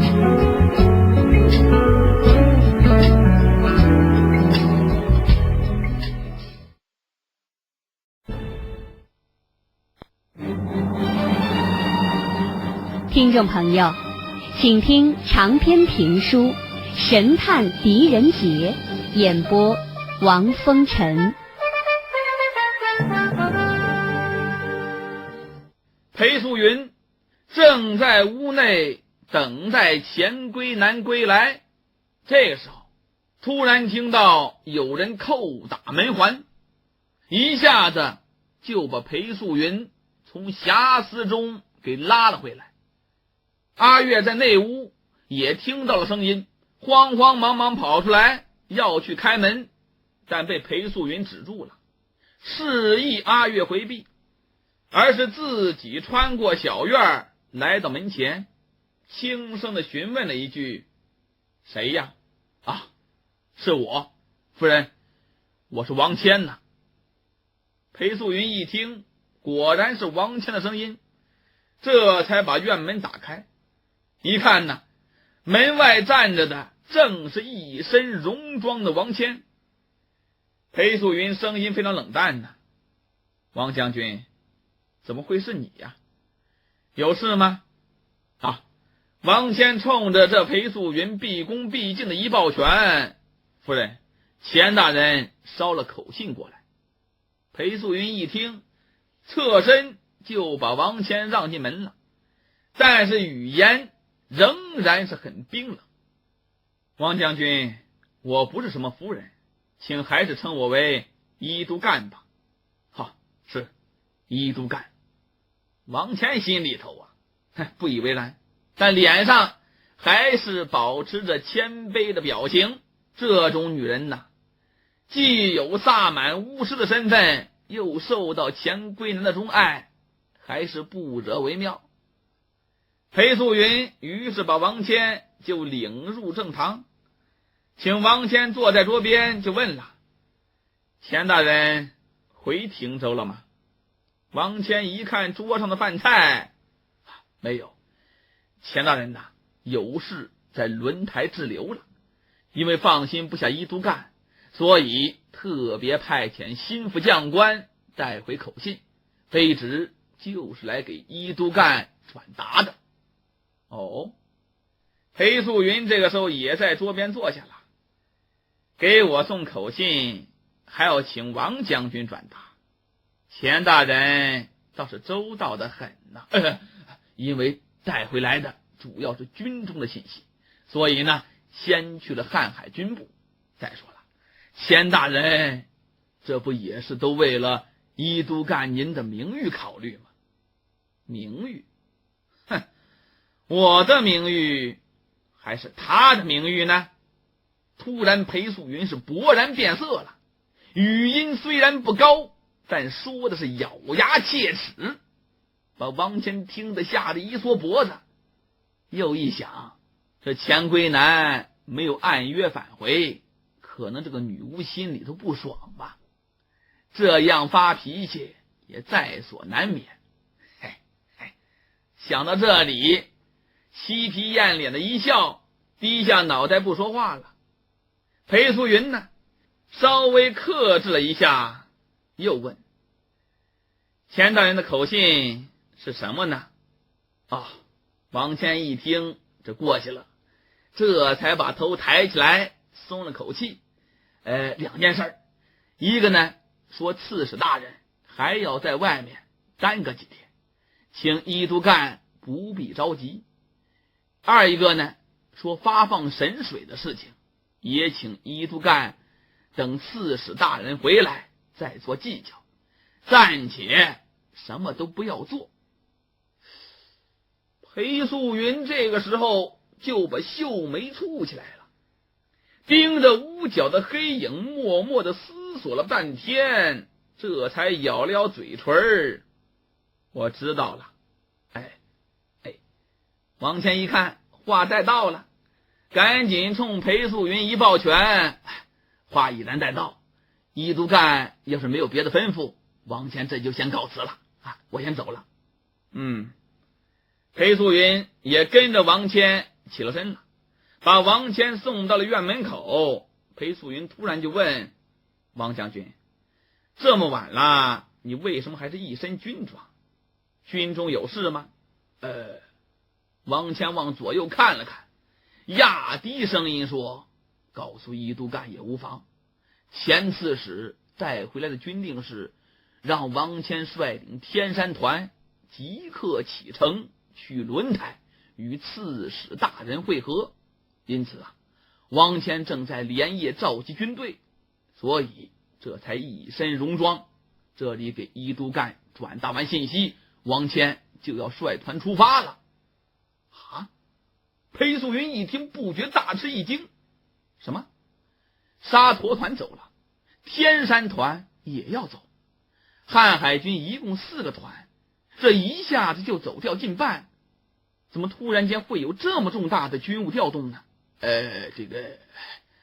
王谦为难的一摇头卑职也不太清楚到底发生了什么事，我就是上至下派奉命行事不过呢，前刺史反正过几天还要回来，到时候一都干一问，不就都清楚了吗？那好吧，王将军要一路辛苦了。应该的，应该的。就这么着，把王谦打发走了。返回身，把院门关上，裴素云回到屋中，回想起这些天发生的种种事端，以及这个钱归南那反常的言行，裴素云这个心绪突然间变得异常沉重山雨欲来风满楼的不祥之感立刻充斥了裴素云的心胸。往床边一坐，看着熟睡的安儿，裴素云就觉得无助和气遑。自己挣扎了这么多年，依然还是孤苦伶仃，没有任何人可以依靠他俯下身子，贴着安儿躺下，又想如果真的有灭顶之灾到来，究竟谁能够挽救我们呢？在迷迷糊糊当中，裴素云仿佛又嗅到了昨天晚上那梨花的清香，好像又听到了他那温和平静的声音，我可以帮你。裴素云迷了巴嘟就睡着了。再说这外面的王谦，听东方.com 整理发布最新章节，请登录中国最大的有声学习网站听东方.com查询收听。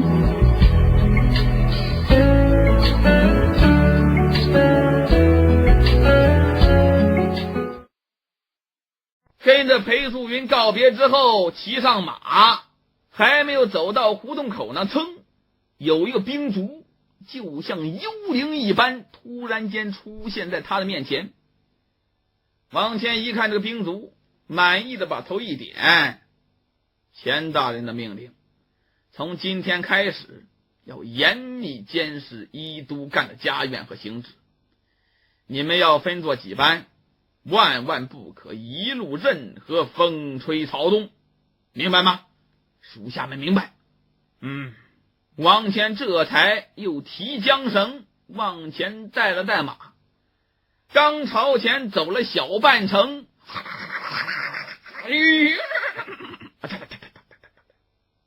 迎面又跑来一匹快马，来到王谦近前，把这快马拉住了。马上的士兵一见到王谦，来不及下马跪拜呢，就急迫的叫起来了：王将军，我们发现了狗，住口！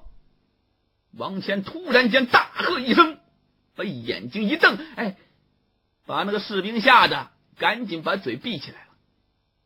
王谦往前带带马，就来到了士兵马前，一侧身子离这个士兵很近了。在什么地方？那个士兵赶紧凑过来，对王谦耳语了几句。就见王谦面露喜色。很好，这下你们算是立了大功一件，立即出发。是。说完话，他们一起骑马走了。几个时辰之后，这天就亮了。李元芳今天起了个大早，5更天就开始巡查巴扎了，手里拿着高长福留下的巴扎摊位册，一家一家的逐一核实过去，忙的连口水都来不及喝。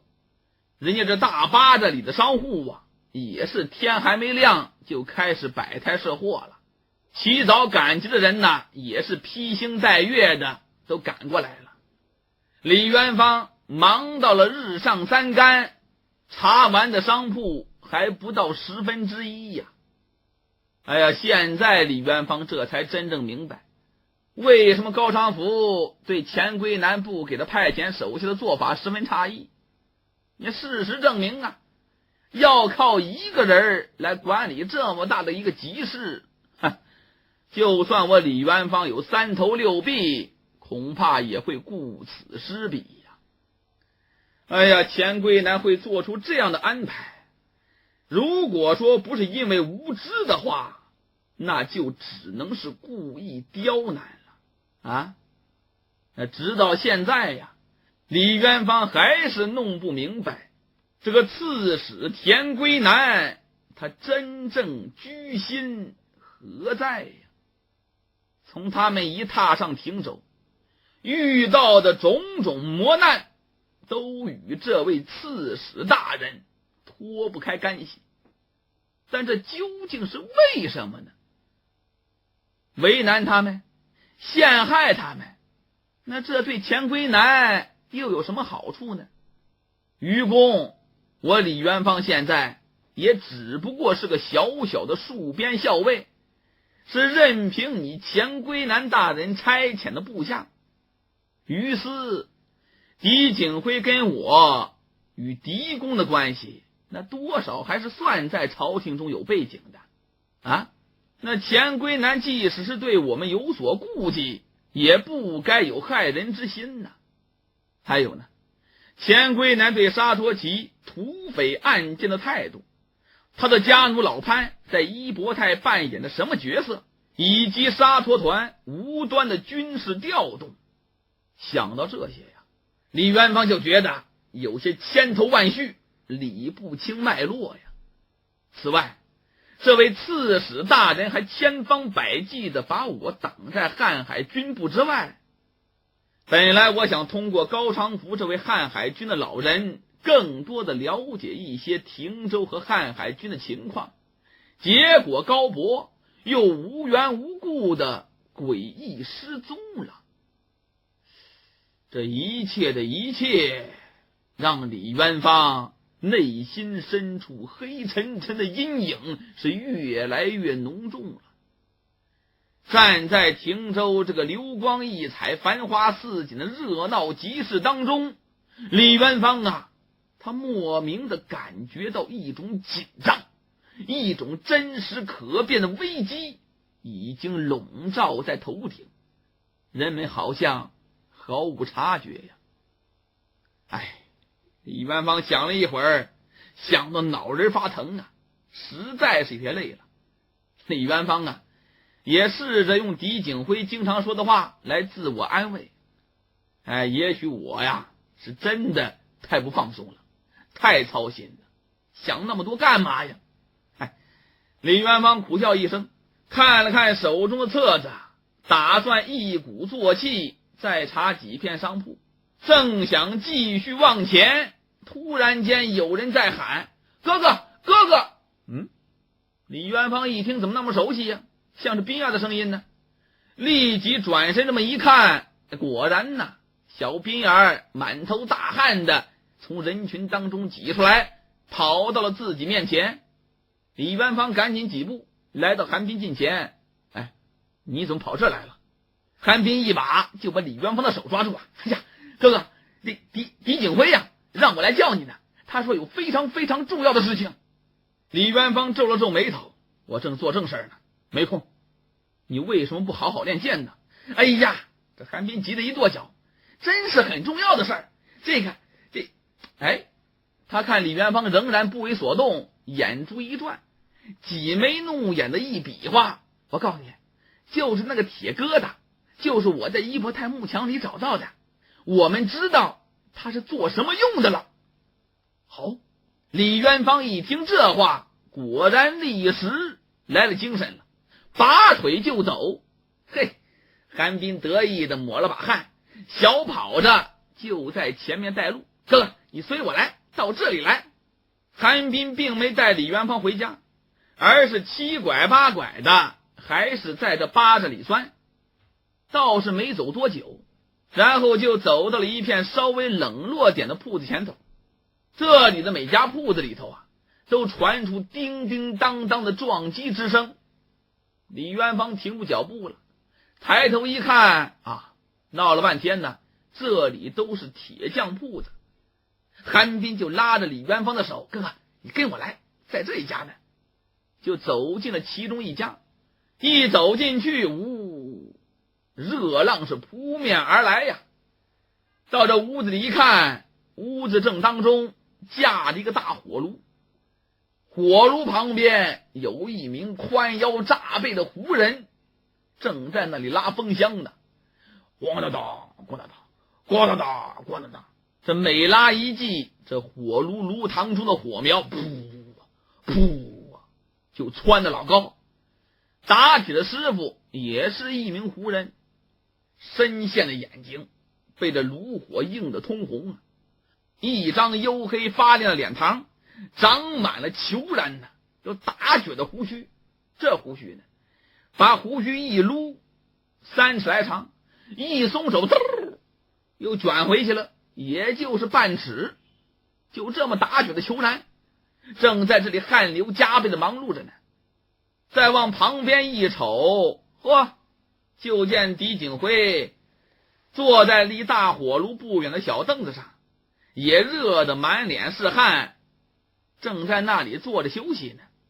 一看李元芳进来了，狄景辉呀，就悄悄地冲李元芳一挤眼睛。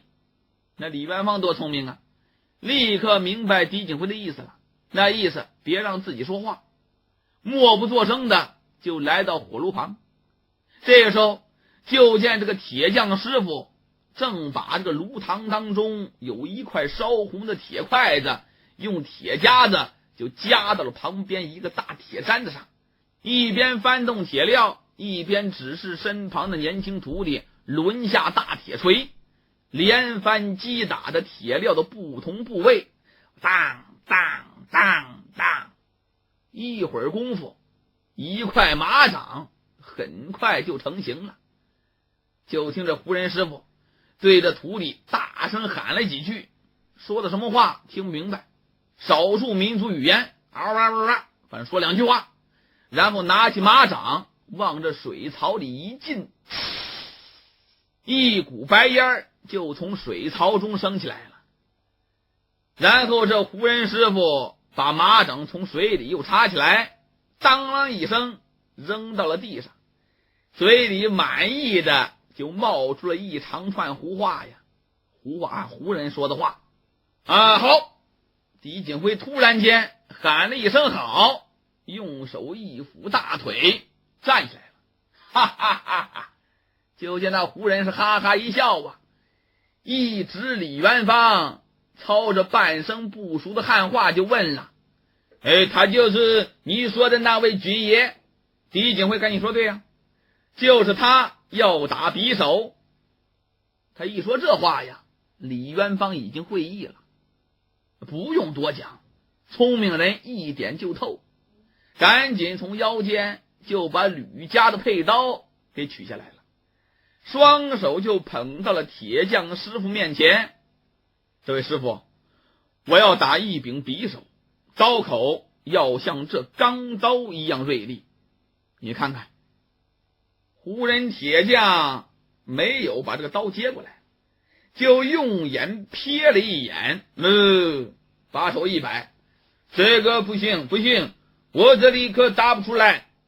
哦，狄景辉、李元芳两个人互相看了一眼，狄景辉指了指手边的铁块，就是韩斌从一伯泰木墙里面掏出来的那块，故意的皱起眉头抱怨了：我说你这位师傅啊，怎么说话不算数啊？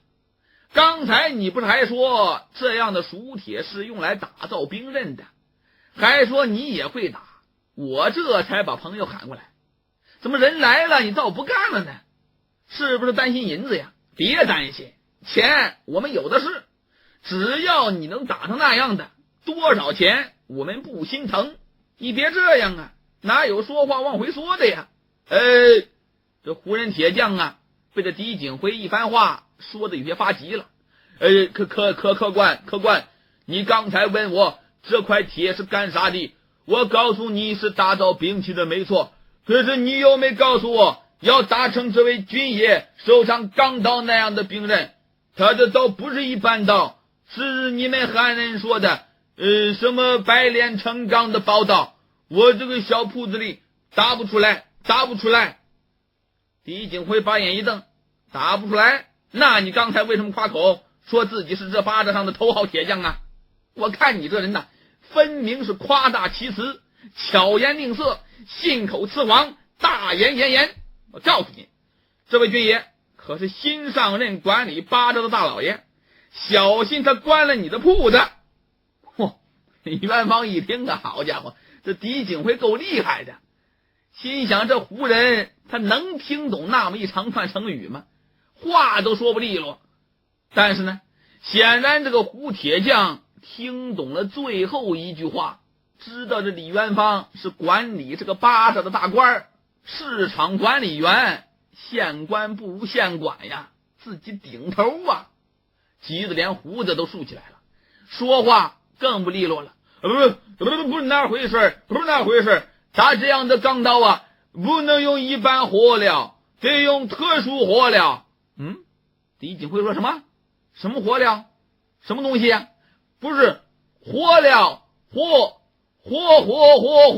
三声火，那是三声吗？火料是不是？对，是火料，得用特殊火料，打造这钢刀得用石炭火，我们这里只有木炭烧炉子，不够热，所以不行。什么石炭？李元芳和狄景辉一听这两个字，当时同时惊呼出来了。两个人交换了一下眼神，仍然是由狄景辉开口发难：什么石炭这炭的，去搞点来不就成了吗？我都说了，钱不是问题，要多少有多少。你说到哪里能买到石炭？是你自己去买，还是把账一起算给我就是了。他一说这话，这胡人铁匠说了：反正我这里打不出来，这位军爷既然是汉海军的，干嘛还问我们去哪里买石炭？我打不了，原封铺子就封吧。整合碎片时间，倡导听学风尚，听东方.com。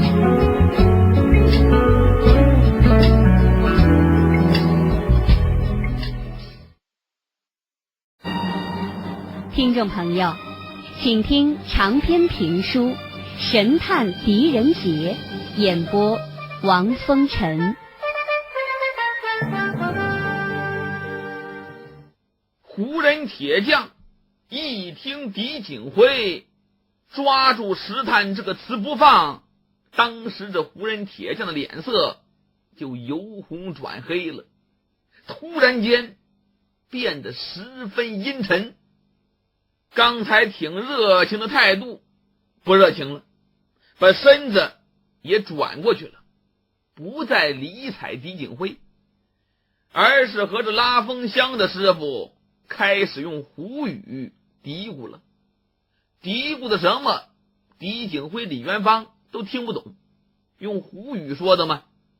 总而言之，嘀咕了半天，最后这才转过身来，先是打量了狄景辉、李元芳两眼，冷冷的就说：我这小铺子确实打不出你要的钢刀来，你们给我多少钱也没用，你也别在我这里浪费时间了。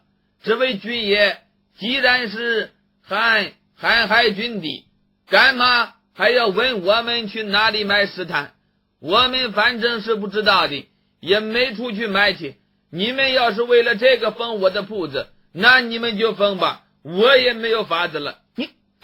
你这怎么说话的啊？我这狄景辉呀，还想不依不饶。李元芳猛地一把就拽住了狄景辉的衣袖啊，那意思沉稳一点，往外一偏脑袋，那意思咱先走。狄景辉呀，这才气鼓鼓的一哈腰，把地上的铁块给拾起来了，然后跟着李元芳和韩斌一起出了门了。走出去很远去，李元芳往回头一看，发现这个胡人铁匠铺啊，竟然已经关门落锁了。李元芳差点没乐了呀，看了看狄景辉，看样子啊，你把人家吓得不轻啊。狄景辉说：我这还不是帮你忙啊，你可别不识好人心呐。李元芳朝狄景辉一抱拳，那多谢景辉兄了。狄景辉也乐了，伸手点指李元芳啊，你呀，没事的时候你就直呼其名，有事求我了，就称兄道弟。你这个人呐，果然够哥们儿，够义气。说完，狄景辉把两手往腰里一插，眉毛一皱。我说这下一步该怎么办呢？这么看来，这个石炭倒成了关键了。可惜呀，这高博也不知道去哪了。李元芳也想了想，听这个胡人师傅的口气，好像的确是瀚海军在这里收买石炭呢，而且还不让其他人染指。可是到底在哪里能够找到石炭贩子呢？突然间呢，李元芳眼睛一亮，对了，他伸手从怀里就把那本商铺名册给掏出来了，翻开仔细的在里面查找。狄景辉跟韩斌一看李元芳这个认真劲儿，也不敢吭声，就在旁边看着等着。李元芳聚精会神的查了半天，最后啪一拍本子，在这里呢。你看狄景辉、韩斌赶紧凑过脑袋一看，就见上面写着汀州石炭贩子张成，丙区第21号。李元芳说离这不远呢，咱们找找吧。几个人呢按图索骥，一路找过去，果然呢在丙区第21号就找到了一个小摊位。但奇怪的是啊，在这个摊位上放满了各种各样的剪刀、菜刀这样的家用刀具。仔细瞅了瞅，看了看，把了把，搂了搂，哪有石炭的影子呢？狄景辉呢迈步就想进去，被李元芳给拉住了，让狄景辉和韩斌你们俩呢在旁边暂避，我先进去看看。说完话，再看李元芳把胸脯一挺，大摇大摆的迈大步就走到铺子前了。这李元芳啊也跟着狄景辉学会了虚张声势拿官腔了。知道这种人呢，他就怕当官的，你不诈他，他就骗你。于是李元芳端着官架子就走到铺子前面。我说汀州贩子张成在不在呀？这个声音一传出去呀，果然噔噔噔噔噔，从铺子里面钻出了一个小个子汉人来。一看这位呀，哎呦，五短身材，长得干巴瘦，捏吧捏吧不够一盘，摁吧摁吧不够一点儿，长得皮包骨，瘦小枯干，干巴巴的一张脸上留着2撇8字狗油胡，下面留着一点小山羊胡，一对眼睛眯成个缝，里面一对小黄眼珠叽里咕噜乱转悠，看上去倒是十分精明。来到李元芳近前，先是一打量李元芳，一看这个气度与众不同啊，赶紧的是点头哈腰，满面春风啊。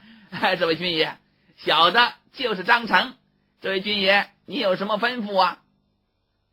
李元芳看看他，往下点点头。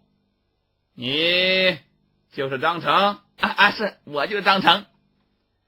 把你铺子里所有的石炭都拿出来，瀚海军要收。石炭？这张成一听石炭俩字儿，顿时刚才一张开花的脸是立马石化。这位军爷，小的不明白您的意思，什么石炭呢？小的铺子里的东西你看看都在这里，我就卖刀卖剪子，卖着家用的东西，您随便挑随便看，没什么石炭。你说什么？李元芳一听这话，当时把眉毛竖起来了，恶狠狠地盯着张成。就见李元芳这个腮帮子嘣嘣嘣蹦3蹦，咬牙切齿发着狠地说，我刚才说了，瀚海军要收石炭，赶紧给我拿出来。哎呀，张成现在呀吓得浑身直哆嗦，连说话都带哭音了。这大老爷呀，您这是要逼死小的呀？小的是卖刀卖剪子的，真没卖过什么石炭，这怎么话说的呀？您不信您自己找嘛，哪有石炭了？胡说！李元芳一伸手就把商铺册子摔到了石成面前。高火长的名册上明明白白写着你是石炭贩子，你还敢狡辩？这张成瞅了一眼册子，扑通，他一下子跪倒在地，梆梆梆的磕响头啊，一边磕头一边是大声喊冤呢，冤枉冤枉呀，军爷呀！听东方.com 整理发布最新章节，请登录中国最大的有声学习网站听东方.com查询收听。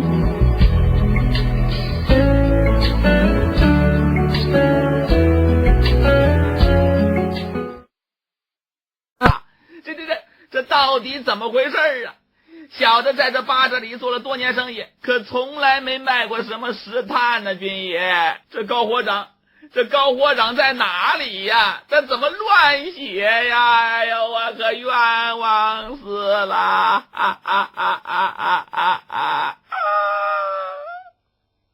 哎呀，李元芳一看呢，这整一大老娘们儿，放开嗓子是又哭又喊，还带手刨脚蹬的。他这一哭一喊呢，立刻招来了很多围观的老百姓。李元芳双眉一锁，心里明白什么叫市井商贩呢？这就叫做市井商贩，最狡猾最难缠了。看来一下子很难问出结果来。看看时候快接近50了，这周围的人是越聚越多，李元芳还真有点担心人围的多了会引起市场上的骚乱，再带来一些不必要的麻烦，不值当的。所以李元芳把眼一瞪，张成，没有就没有，你乱嚷嚷什么？等我去问过高火长，再来与你计较。说完话，李元芳一甩手，急急忙忙挤出人群，赶紧走了。等他在旁边一转弯，这狄景辉韩冰正在这里等他呢。一看李元芳脸色阴沉，很不好看，就知道事情不顺利。李元芳跟狄景辉商量了几句，拿出商铺册子又查了一查，在这上面还登记着其他几个试探贩子。按照上面记录的地址再去查，这结果呀更加糟糕。剩下这几个铺子干脆连人带铺子都踪迹全无了，根本找不到一个人呢。哎呀，三个人穷忙活一通，累得浑身是汗，最后垂头丧气的就坐到了巴扎外面的一个卖馕的小铺前。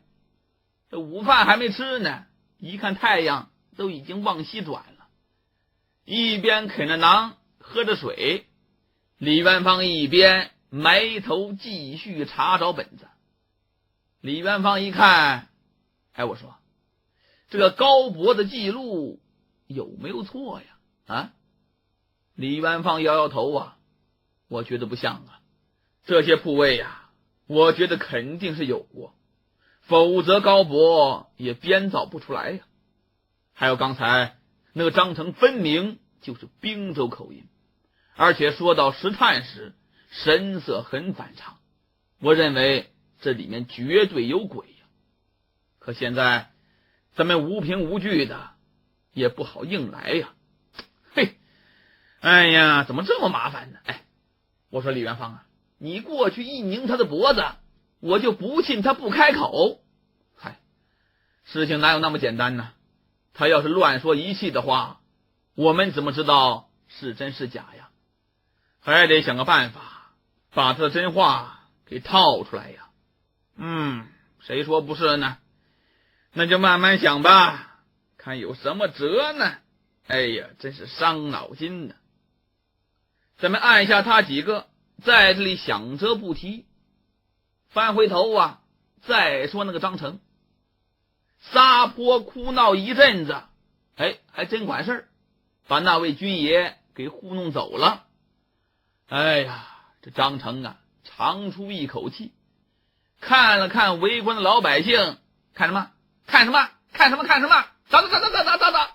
走！把这围观老百姓都给轰走了。老百姓一看没热闹了，走吧，稀里呼噜都走了。哎呀，这张成啊站起身来，拍了拍屁股上的土，拿了个小马扎，嘣，往自己刀具铺子前这么一放，一屁股就坐在马扎上了。哎呀，这张成啊坐在上面就开始胡思乱想了。虽说这滨州的剪刀在中原挺有名气的，可是它毕竟是薄利的买卖呀，一天混下来忙活的要命，也挣不了几个钱呐。他奶奶的，这石炭生意不让做了，这刀剪的生意也没做头。看来在汀州啊，我是混到头了。看来呀，干脆卷铺盖回滨州老家算了，到那里还有几亩薄田，我就种田去了。这张成一个劲的在这里胡思乱想，连中午饭都没吃，就在这里一直靠到下午，按木下钟点来说，下午3、4点钟。这期间的几个小时啊，张成一把剪子一把刀都没卖，甚至都没有人过来问问，根本就没开张。哎呀，这张成看着这些刀具这些剪子在那里发愁啊。正在他胡思乱想的时候，耳边呢突然间响起一个人的声音，有个人拉着长调在这里说了一句：哟，这里的东西很不入流啊。张成本来都一肚子气，一听有人褒贬自己的刀具，那张成的气大了。他把脑袋这么一抬，怒目圆睁，正想跟人理论，这抬头这么一看呢，哎呦，这张成到嘴边的话就没敢往外说。怎么呢？就见铺子前头来了一位客官。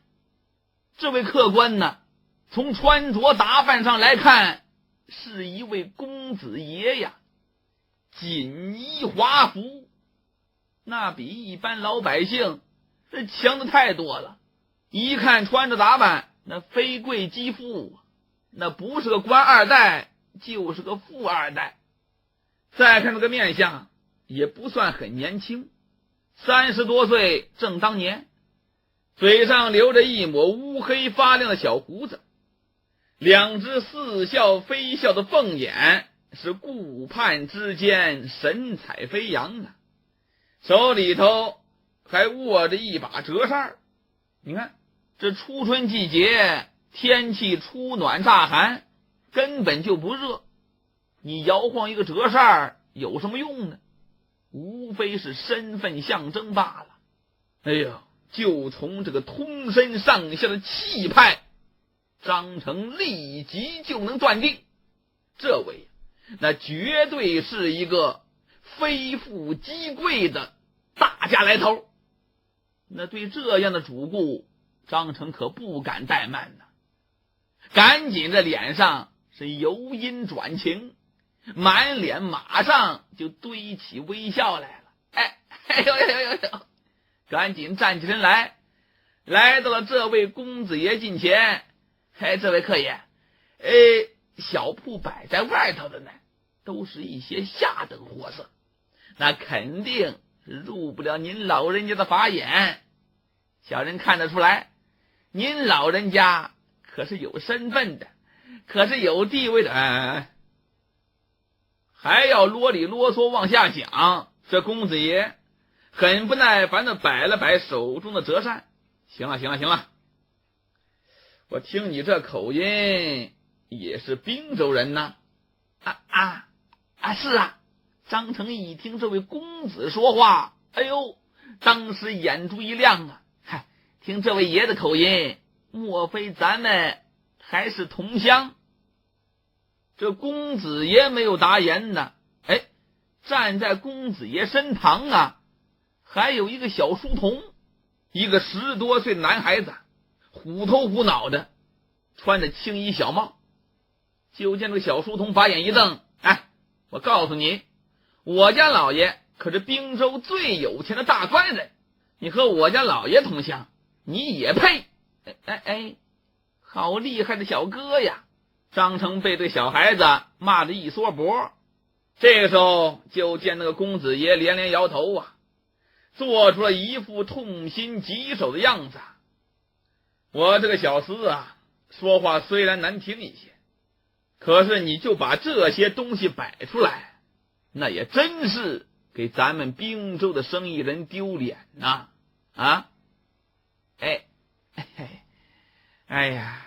这位爷呀，这些东西是不咋地，但是也没办法呀，总得吃饭呢，要不谁卖这个呀？这公子爷呀，朝着张成招了招手。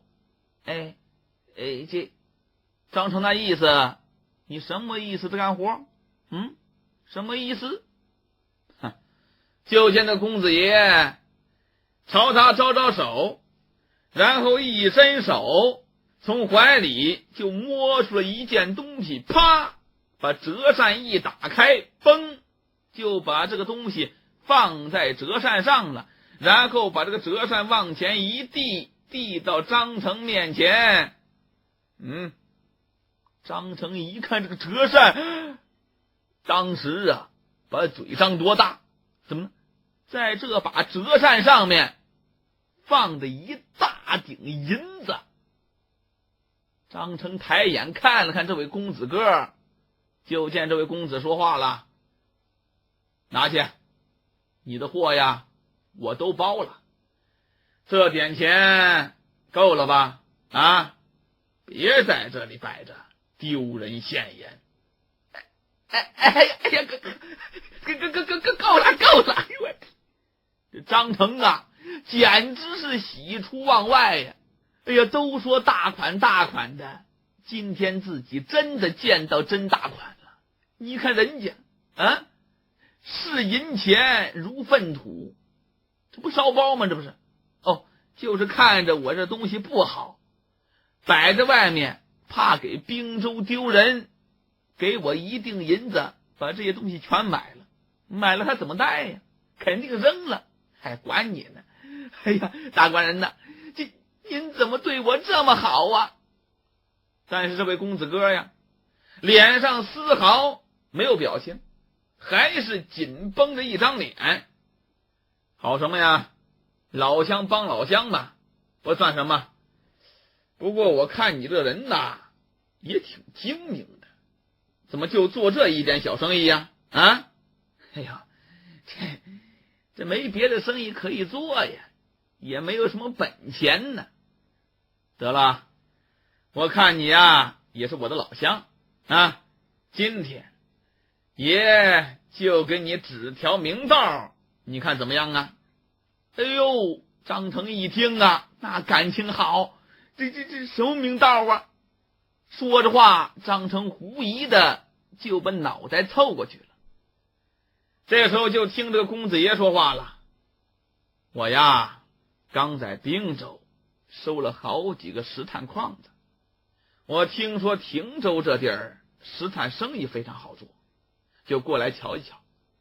看样子呀，你在这里也有些年头了。哎，我正缺熟悉亭州的人手，怎么样，跟我干吧。干这石炭生意可比你干这破烂生意要好上1000倍呀！张成一听石炭俩字儿，当时把头抬起来了，瞪圆了小眼睛，瞧了面前这位公子哥半天，是一阵狂笑。整合碎片时间，倡导听学风尚，听东方.com。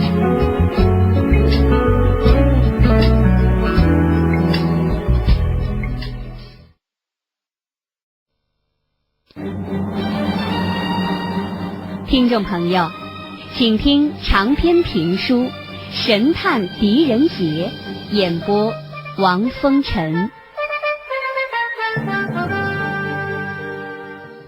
小贩张成的店铺前来了一位出手阔绰的公子爷呀，说要给张成指条明道，让张成跟他做石炭生意。张成一听石炭2个字，眨巴小眼睛，瞧了这位公子爷半天，他突然间呢爆发出一阵大笑啊！笑得前仰后合，捂着肚子，连话都说不出来了。这公子爷一看，呱嗒，当时脸沉下来了。这是何意呀？哼！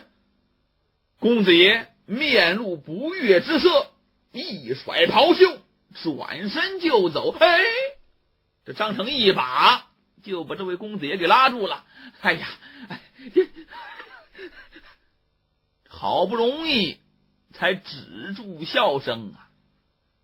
这位公子爷斜愣着眼睛看着张成，看着张成好不容易止住笑声了。公子爷看着他，你什么意思？就见张成啊神神秘秘压低声音就说了：这位大官人，这位爷，咱俩是老乡，我就对你呀不瞒着了。说句实在话，亭州这里的石炭生意呀，前几年确实非常之好啊。不瞒您说吧，小的也一直在干这个，挣了不少钱呢。可谁曾想啊，就在前几天，突然就吩咐不让再做这个生意了。咱们这些滨州石炭贩子啊，差不多都关门回老家了。我跟他们不一样啊，我在汀州已定居了，有老婆孩子了，一时半会儿走不了，那也得生活呀，所以才改卖了刀子剪子了。您说就这个能挣什么钱呢？我也愁了个半死啊。我也琢磨了，过几天呢，把在汀州的房子一卖，这些东西全清了，我也带着老婆孩子回滨州老家了，去务农去了。但是你看我这小体格，铁锨扛不动，是锄头抡不了啊。哎呀，除了经商啊，这种地我还真不在行。回家要说靠种地吃饭，我都不知道我这后半辈子怎么活。就见着张成啊，停了一下，小眼睛瞪得更大了，满脸是献媚之色呀。这位大爷，您呢是有钱的大买卖人，咱也不想在这里待了，要不干脆就让咱跟着您回滨州呗。就见这位公子爷紧锁双眉，眨巴眼，想了一下，你说的话我怎么听不懂呢？什么叫做吩咐不让做石炭生意了啊？谁吩咐的？谁不让做的？官府、朝廷，哪来这么一说呀？就见张成啊翻了翻白眼儿，大爷，这呀您就别问了，小的怕给您惹上是非。这位公子爷也不作声了，上下左右看了看张成，看了半天，把这张成都看得发了毛了。这位才冷笑一声，好你个刁滑的小人呐！我明白了，你这是怕我来抢你的石炭生意，想使诈把我给骗走，是不是啊？别以为呀我没有你帮助就没办法在汀州卖石炭，你等着瞧，我有的是人。说着话，公子爷朝着小随从这么一摆扇子，那意思走啊，走也不能便宜走了。就见这个小书童噌一下子就蹦到张成近前了，没等张成反应过来，嘣儿就把张成手里的那锭银子又抢回去了。回去。这个时候就听那位公子爷厉声喝问：你叫什么名字？我张成。张成，好，我记住你了。这位公子爷拿扇子点了点张成，冲着随从一摆手：咱们走。这小书童啊也气鼓鼓的噔噔噔往前迈出了好几步，然后突然间这小书童一转身，对着那呆若木鸡的张成呸唾了口唾沫。张成，我告诉你，你还是别回滨州了，我家老爷在滨州说一句话，你还打算回去种地，你想回去要饭都没人给你。呸！说完，小孩一转身，噔噔噔又往前走。这一下子呀可把张成吓坏了，赶紧往前紧倒腾了几步，一把把这公子的袍袖就给抓住了。急得张成啊满脸都是油汗呐！大爷呀，小的真该死，小的真不是那个意思，请大爷移步过来，小的全告诉您。就见这位公子爷这才回过身来，全告诉我，全告诉您，您别着急呀，您先随小人回来。拉着这位公子爷跟那个随从又走回铺子了。回到铺子当中，张成看了看没人注意，这才压低声音说：大爷呀，告诉你吧，在这汀州收石炭的那过去几年一直都是瀚海军的人呢。我们按他们的要求，从滨州运来石炭，直接运到沙陀旗边上的一个大仓库里，他们是有多少就收多少，价格也出得挺高的。但对我们唯一的要求就是保守机密，不能够对外人透露丝毫讯息。所以只要是有人问起卖家，我们这些贩子都胡乱应付，从来不敢吐露实情啊。所以呢，这汀州收石炭的事儿，除了瀚海军那些专门收石炭的和我们几个卖石炭的贩子，其余之人，连那瀚海军部不相干的人也都对此是一无所知啊。可是呢，就在几天前，一直跟我们做生意的那几个军爷突然间就跑过来说了，说打今儿往后这石炭是一律都不要了，让我们呢还必须即刻回家。我因为这家里老小都在汀州，一时半会儿走不了，还求了他们半天呢，这才勉强点头同意我留下来。但是呢，让我发誓啊，绝不能再对任何人提起石炭的事情。大爷呀，您想想，这里面呢肯定有什么事儿啊。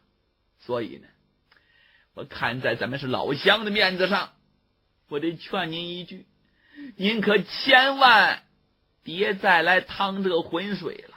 您这么有钱，做什么生意不行啊？还是改做别的生意吧。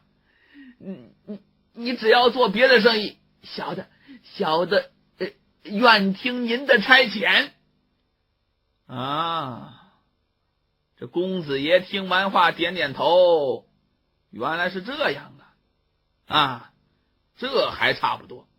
行了，爷我今天呢也乏了，我呀先回去客栈歇2天，过几天等我回滨州之时，自然会让手下来叫你跟我一起回去啊。哎呀，那太好了，太感谢爷了，太给爷。这张成点头哈腰正感谢呢，发现人这位公子爷，他折扇一打，身形一转，带着那随从迈大步又走了。这张成紧盯着那小孩手中的银子，心说话，那锭银子不给我了。这公子爷跟那小书童根本就当没看见，是扬长而去。我这张成当时就傻了，正在那发呆呢，突然间就听到耳边有人冷冷地喊着自己的名字。好你个张成啊，你很会做人呐啊！看来是该请你去瀚海军部坐一坐，咱们好好的谈谈了。否则你就把瀚海军的老底儿全都给外人了。哎呦！张成一听这话，顿时大惊失色，回头一看就见一位军官满脸杀气，朝自己是一步步逼近了。张成一看，哎呦妈耶，谁呀？正是今天上午来问自己石炭事情的那个军官，也就是李元芳啊！扑通一声，张成顿时是瘫倒在地上了。没过多久这李元芳就把这张成给审完了。审完张成之后，李元芳匆匆忙忙的就赶回到巴扎后的小院。这小院当中，那狄景辉和韩斌早就在这里等着呢。一看李元芳回来了，这俩人急不可耐的就迎上来了。怎么样李元芳笑着就坐到石凳上了。韩斌赶紧给倒杯水，李元芳喝了口水，把头一点呀，张成这家伙呀，果然把什么都招了是吗？哈哈哈哈哈！狄景辉哈哈大笑啊，都吓得屁滚尿流了，还能不招啊？李元芳一点头啊，他告诉了我几个名字，说就是这几个人在他那里收买石炭。我还担心呢，是不是有人假借瀚海军之名做的勾当？不过听张成描述这些人的行止，以及沙陀旗旁边的大仓房和运输的驼队，还是很像瀚海军所为的。一般的商人是不可能有这样的组织和规模的。所以啊，过几天我要去那个仓房看一看，再去军部核实一下，是不是有张成提供的这几个人呢？狄景辉说他们行事那么小心，我想名字很有可能是假的，但仓房是跑不掉的。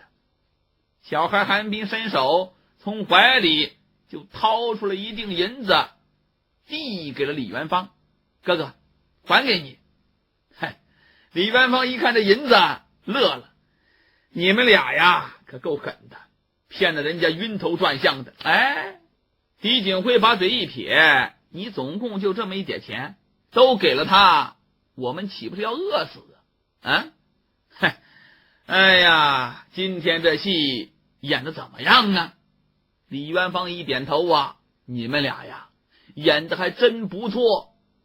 演戏啊，刚才那位装公子哥的，那就是狄景辉，那位装随从小书童的正是韩冰。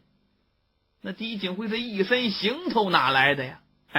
那是李元芳啊从某位倒霉的有钱路人身上扒下来的，把那位路人先拉到这个小院，说借你身上衣服用一用，一会儿还你，那能敢不给吗？就把这身衣服托给狄景辉穿上了，冒充大款富二代，跑到张成那里，连诈带骗，把张成的实话给套出来了。李元芳在背后听见，出来质问张成。张成一看没办法，不能隐瞒了，这才把所有真情告诉了李元芳。狄景辉当时乐了，我说咱们仨呀，干脆以后结伙去坑蒙拐骗算了啊！我觉得比干什么都强。李元芳是连连摇头啊，那样大人呐，肯定要杀了我，我看呢还是算了。正说笑着呢，突然间听到门外有一个清脆悦耳的女子声音响起来了。说什么呢？这么高兴？哟，狄景辉一听，腾一下子惊喜的就从石凳上一跃而起了，一边嘴里喊着鸿雁，一边是三步并作两步，噔噔噔就跨到了院门口。一看院门外站着的果然是一身红装的蒙丹公主啊！就见蒙丹公主笑盈盈的，一手牵马，一手执鞭，亭亭玉立，就站在自己面前。狄景辉一见是蒙丹，顿时心里头一股热流啊！平常你看狄景辉伶牙俐齿，一见到蒙丹，这口齿都不清楚了，都变得十分迟钝了，都想不起来要说什么了，只是冲着蒙丹傻笑，赶紧把蒙丹请到了院中，把马拴好了，请蒙丹在石桌旁落座，给蒙丹倒了水。李元芳和狄景辉就把这2天在亭州的经过讲了一遍给蒙丹听，尤其说到今天所发生的事情，把蒙丹公主给乐的简直是直不起腰来了。说完之后又问蒙丹的情况，这蒙丹的骑兵队在离开亭州不远的草地上扎营放牧，一收到李元芳听东方.com 整理发布最新章节，请登录中国最大的有声学习网站听东方.com查询收听。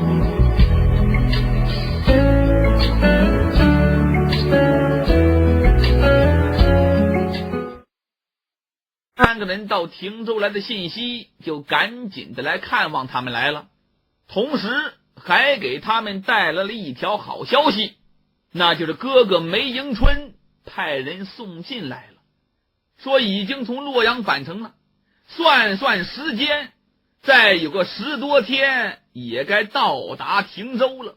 哎呀，得到这个消息啊，狄景辉也好，李元芳也罢，都是非常高兴啊。然后呢，大家伙又对这2天在亭州发现的各种线索讨论来讨论去，都觉得汉海军这里面有毛病。这个汉海军又收石炭又炼铁，他们是不是在秘密的锻造兵刃呢？而锻造兵刃的地点很可能就藏在沙陀旗深处的伊伯泰，也就是说，那伊伯泰是不是一个大型的兵工厂呢？但汉海军为什么要这么做？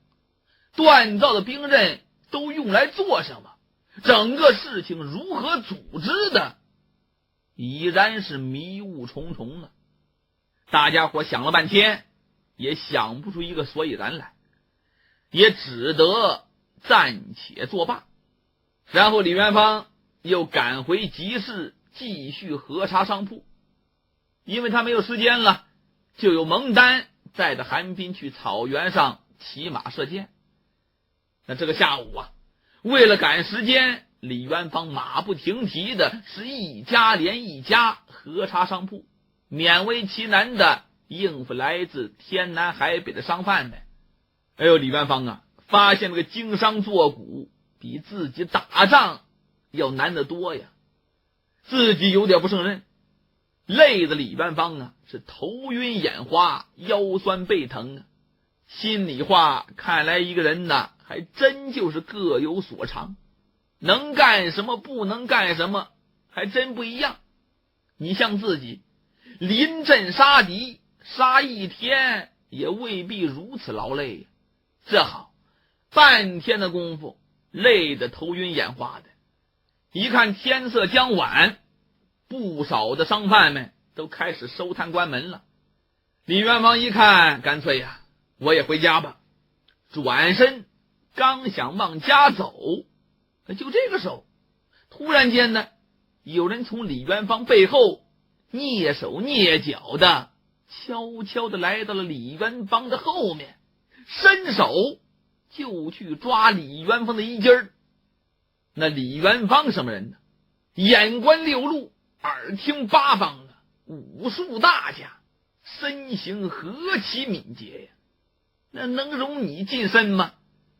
没等那个人碰到自己呢，歘这么一转身，啪一把就把对方的胳膊给牢牢拧住了。哎呀，这么一拧，疼的那个人是龇牙咧嘴呀，在李元芳手上是拼命挣扎，嘴里叽里咕噜的还抛出了一长串突厥语。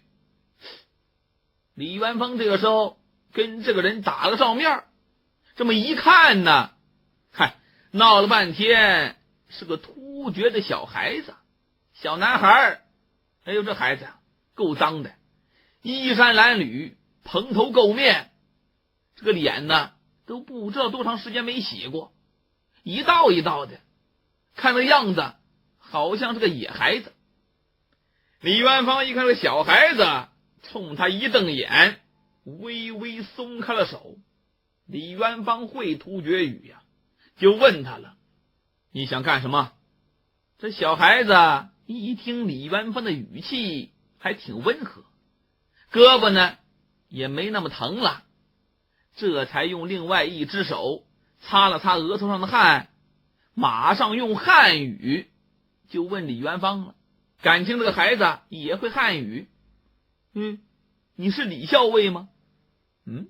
李元芳一愣啊，是啊，怎么你认识我？不，是有人让我给你带封信。这小孩子说着话，就从怀里掏出一张皱皱巴巴的纸，递给了李元芳了。李元芳伸手接过来，正要打开，这打信得用2只手啊，他就把另外一只抓小孩子的手给缩回来了。这么一缩，就见那个小孩子一转身，比兔子还快，撒腿跑了。李元芳啊，微微一笑，也不追赶，就把这张窝窝巴巴的纸给展开了。一看这张纸条上潦草的写着几句话：永平向后，土山半坡草亭，高长福。李元芳一看这个纸条的最后落款高长福，顿时李元芳紧张起来了。永平巷不就是高长福居住的巷子吗？这个后山应该指的是高家堂屋后窗所对的那座小山包啊！哎呀，李元芳心中一动，难道说高长福遇到了什么不测，向我求救吗？整合碎片时间，倡导听学风尚，听东方.com。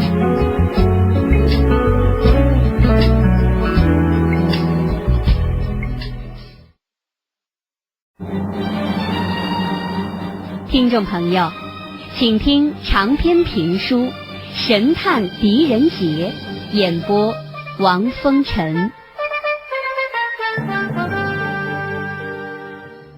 李元芳收到一封信，信上写着永平巷后土山半坡草亭，落款是高长福。李元芳一看这个，顿时就紧张起来了。他定定心神，赶紧的把手中高长福所编写的商铺册子给拿出来了。干嘛呢？对一下笔记呀。这么一对，一点不假呀，可以看出来这封信是出自高长福的亲笔。这下李元芳再也不敢怠慢了，赶紧的噔朝着永平巷的方向赶过去了。先来到高长福的家门前，李元芳用眼瞥了一下屋上的锁，还是自己昨天挂上去的，后墙上的窗户也关得很好，没看出任何动过的痕迹。李元芳就朝屋后的土山上走去了。这一路之上，周围都是静悄悄的，偶尔会传来几声乌鸦归巢的声音，让人感觉到不寒而栗呀。这个土山当中就有一条曲折的小道，铺满杂石，乱草横生，不像经常有人走动。小山里的植被非常好，本来这树木长得就好，枝繁叶茂，遮天蔽日，再加上现在夕阳西下，这小道上更显得幽暗了。李元芳一边留意着四周的动静，一边快速登山。没过多长时间就翻过山顶，从山顶往后山一望，依稀可辨一座小亭子就耸立在半山坡上，看来那就是土山半坡草亭了。李元芳于是马上顺着小路往后山下去。这个时候天色是越来越暗了，眼前的山路瞪大眼睛仔细学摸，勉强可以辨认吧。顺着这条小道慢慢的，李元芳就来到了小草亭前。看看小草亭，亭子不大，果然用茅草搭就，随便的竖那么4个杆子，那就当着亭子住了。走到亭子里一看呢，有人扔的大石头、小石块，大石头就当桌了，小石块就当椅了，其他的呢没有什么东西，也没有发现高长福的踪迹。李元芳就纳闷了，高长福约我过来，怎么没人呢？可能高长福啊还没到吧，我再等等看。于是李元芳飞起手来，就在这个亭子里来回溜达，等待高长福的到来。这一等啊，就把这天就等到黑透了。这个时候月亮也升起来了，清冷的月光洒在草木之上，把能够看到的地方都洒遍了银霜啊！李元芳心中着急呀，怎么还不过来呀？难道说出了什么事儿了吗？正在李元芳心急如焚的时候，突然间呢，李元芳在前面的山脉处看到了一处火光跳动。这火光啊，忽左忽右，而且呢急速的变换着方向，看这意思好像在漫无目标的疯狂奔跑。怎么回事？李元芳侧耳仔细听，隐隐约约还能够从远方听到一些刀剑相碰的声音。李元芳当时啊，这心就揪揪起来了，不能再等了，赶紧的飞身向火光跑去。离着火光越跑越近，这耳边的打斗声响就越来越清晰了。李元芳正要再加把力向前，就这个时候面前的林木突然间被人分开了，就见一个满身满脸都是血的人朝自己跑过来了，一对歪斜，踉踉跄跄。李元芳瞪大眼睛仔细观瞧，哎呦，来者非别呀，正是高长福。赶紧的，李元芳往前抢上几步，嘣一下子把高长福是抱在了怀里。那高长福啊，都快跑不动了，正好被这李元芳给抱住了。抱住高长福一看，再看高长福面色惨白呀，胸前背后都是血呀，咕嘟咕嘟咕嘟还往外冒着呢。李元芳就这么匆匆的看了一眼，那马上就知道这高长福已然是身负重伤，命在旦夕了。赶紧的封住了高长福几处大穴，先把这血给止住，然后扶着高长福让他躺到地上。刚把这高长福放到地上，怎么回事？这追兵已经到了。李元芳放好了高长福，一转身，苍啷就把钢刀拽开了，把高长福护在身后，右手握紧钢刀，先扫了一眼这些杀手追兵，一看呢，人数不算太多，也就是10来个吧，一个个是轻甲短械，手里都拿着家伙事儿。这些人出来一眼看到了李元芳，也不说话，互相的点点头，使了个眼色，蹭蹭蹭，唰唰唰，一起挥舞刀剑奔李元芳就舞过来了。那李元芳久经大敌，能害怕这个吗？把手中钢刀这么一摆，头前的3、4个刀剑来李元芳面前这么一晃荡，还没明白怎么回事呢，没命了。在后面那些蹦得慢的人没蹦得过来呢，噔噔噔又蹦得回去了。怎么没有料到面前这个人怎么那么厉害呀？都没看清楚怎么回事呢，自己的3、4个伙伴就这么没了。顿时这些人呐就慌了手脚了，你看我，我看你，犹豫着还上不上去呀？这李元芳啊也并不进逼，把刀往面前一平端，各位，和这位大伯到底有何恩怨？为什么要赶尽杀绝呢？一问这话，这些杀手们一个个面面相觑，其中有一个呢好像是领头的，张大胆子拿刀一指李元芳，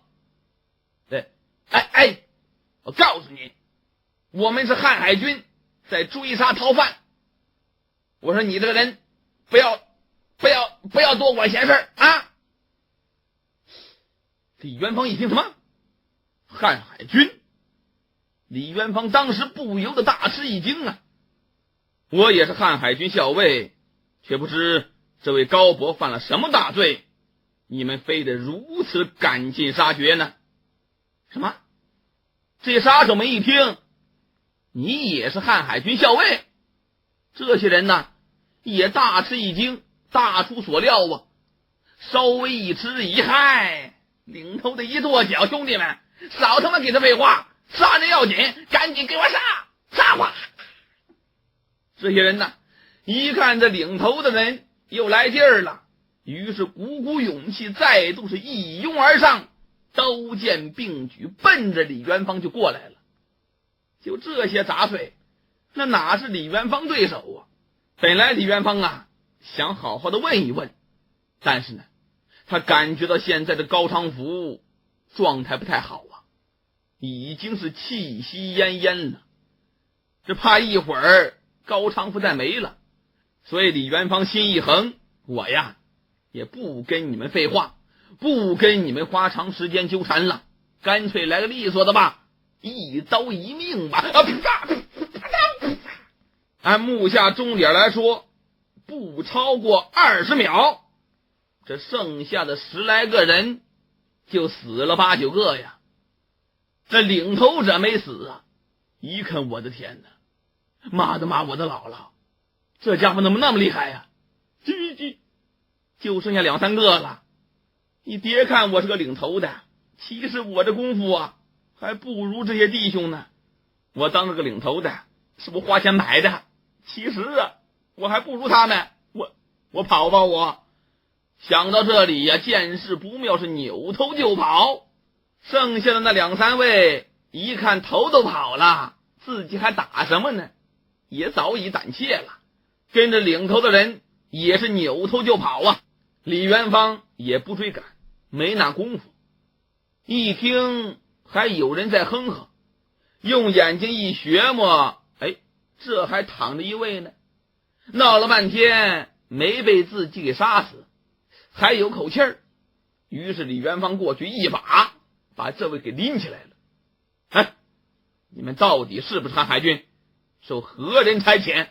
就见这位呀张嘴，还没等回答呢，可坏了，因为李元芳这么一问，结果呢被那个逃跑的领头的人呢给听见了。这领头的本来想跑，一听后面李元芳问谁呢，还有活着的呢，那可不妙啊，不能留活口啊。这位领头者呀，你看刀上的功夫他不怎么地，但是呢他会飞镖，这是人家的绝技。于是回身一抖手，嗖，这一飞镖就飞过来了噗，正打在这位的后心上。当时这人脑袋一偏死了。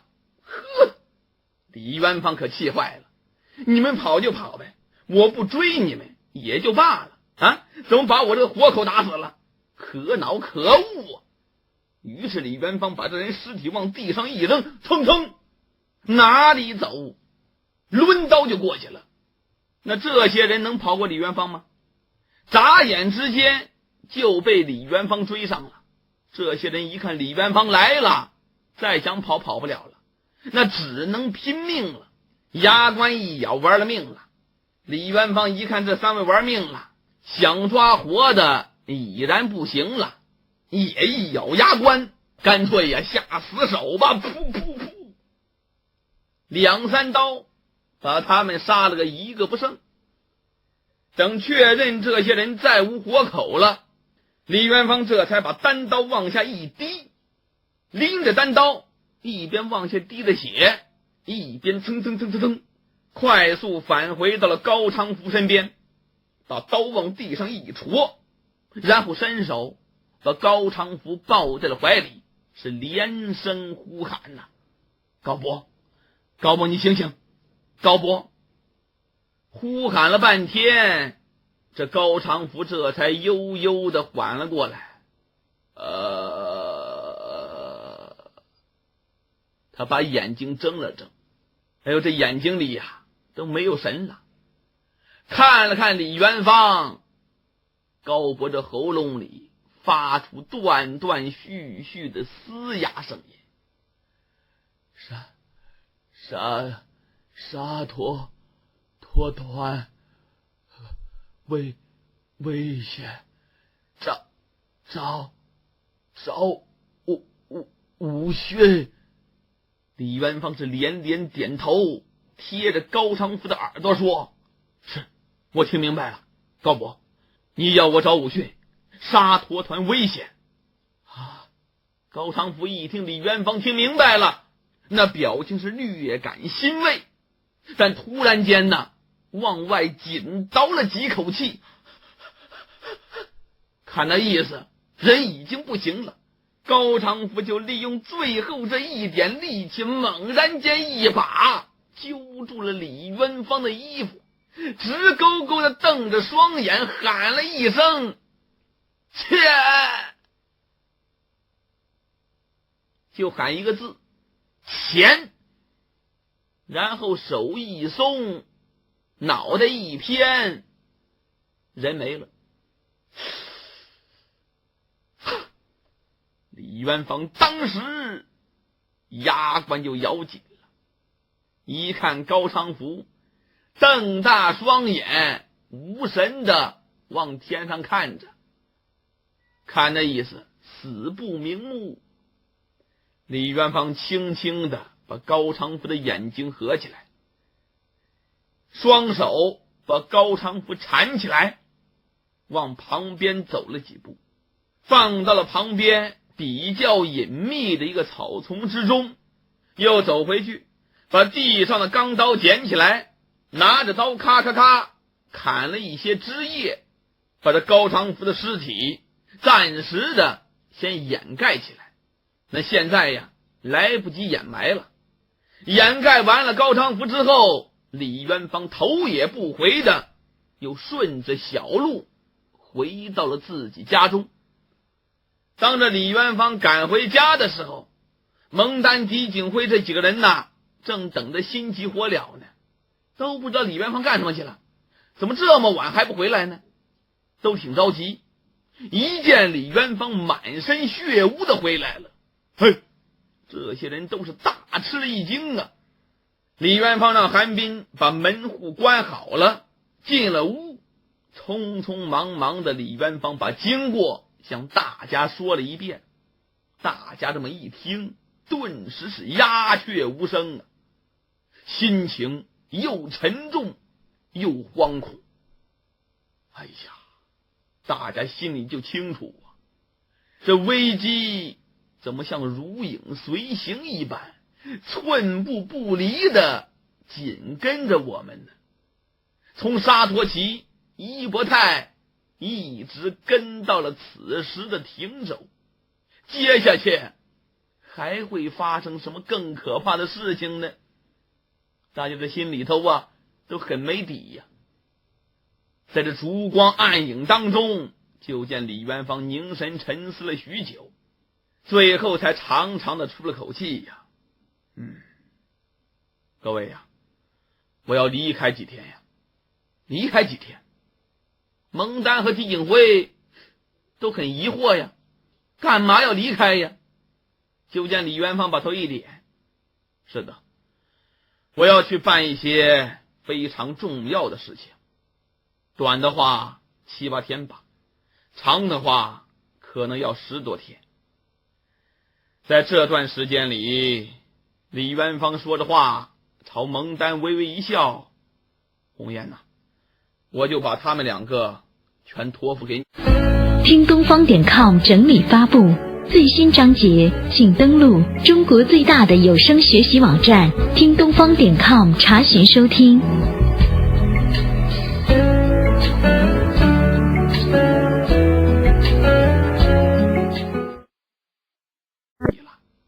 你要保证他们的安全呢。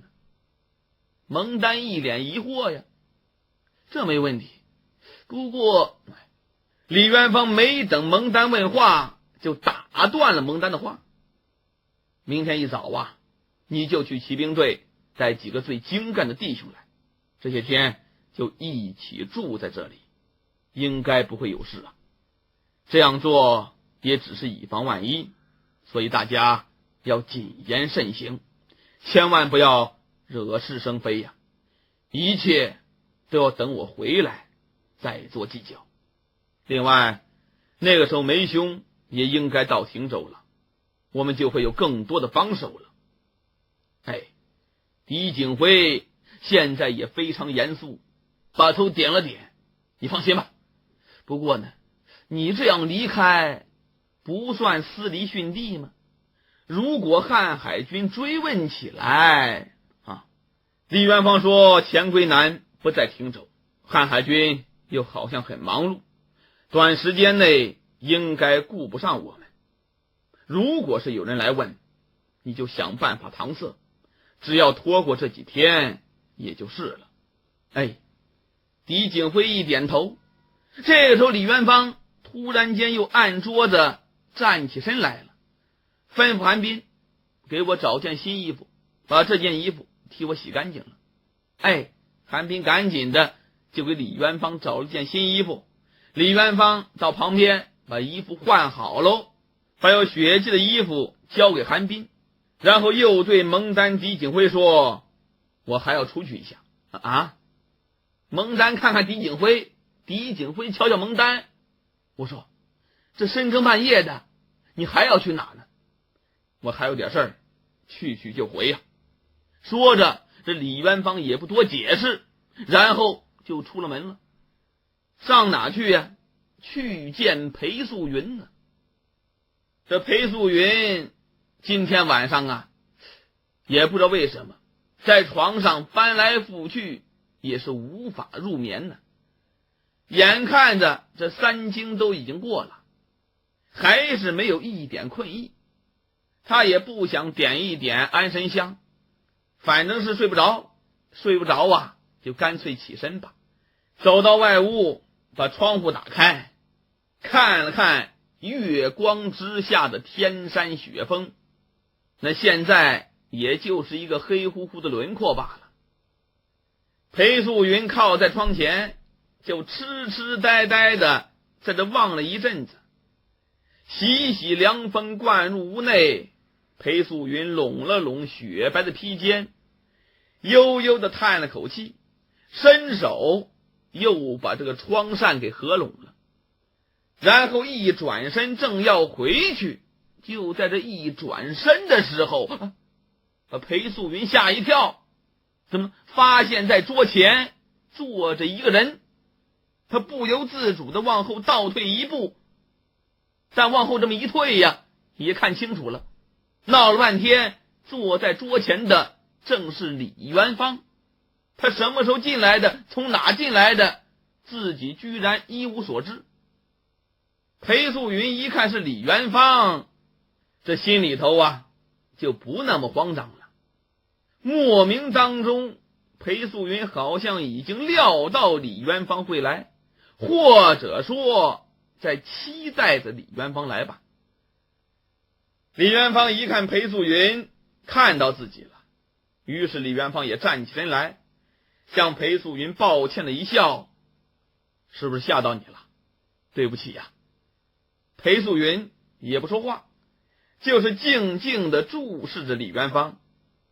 李元芳在黑暗当中看不清楚裴素云的脸庞，于是再次的对裴素云一笑，本来我打算叫门的，可是你院子外头围了很多人呢，我不想让他们看见，所以就……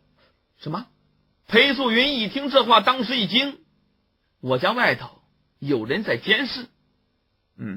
李元芳一点头，前天晚上我送你回来的时候还没有看来是今天新添的。你知道那些是什么人吗？裴素云咬着嘴唇，微微的摇了摇头。李元芳点点头，这好办呐，我出去抓一个回来问一问。整合碎片时间，倡导听学风尚，听东方.com。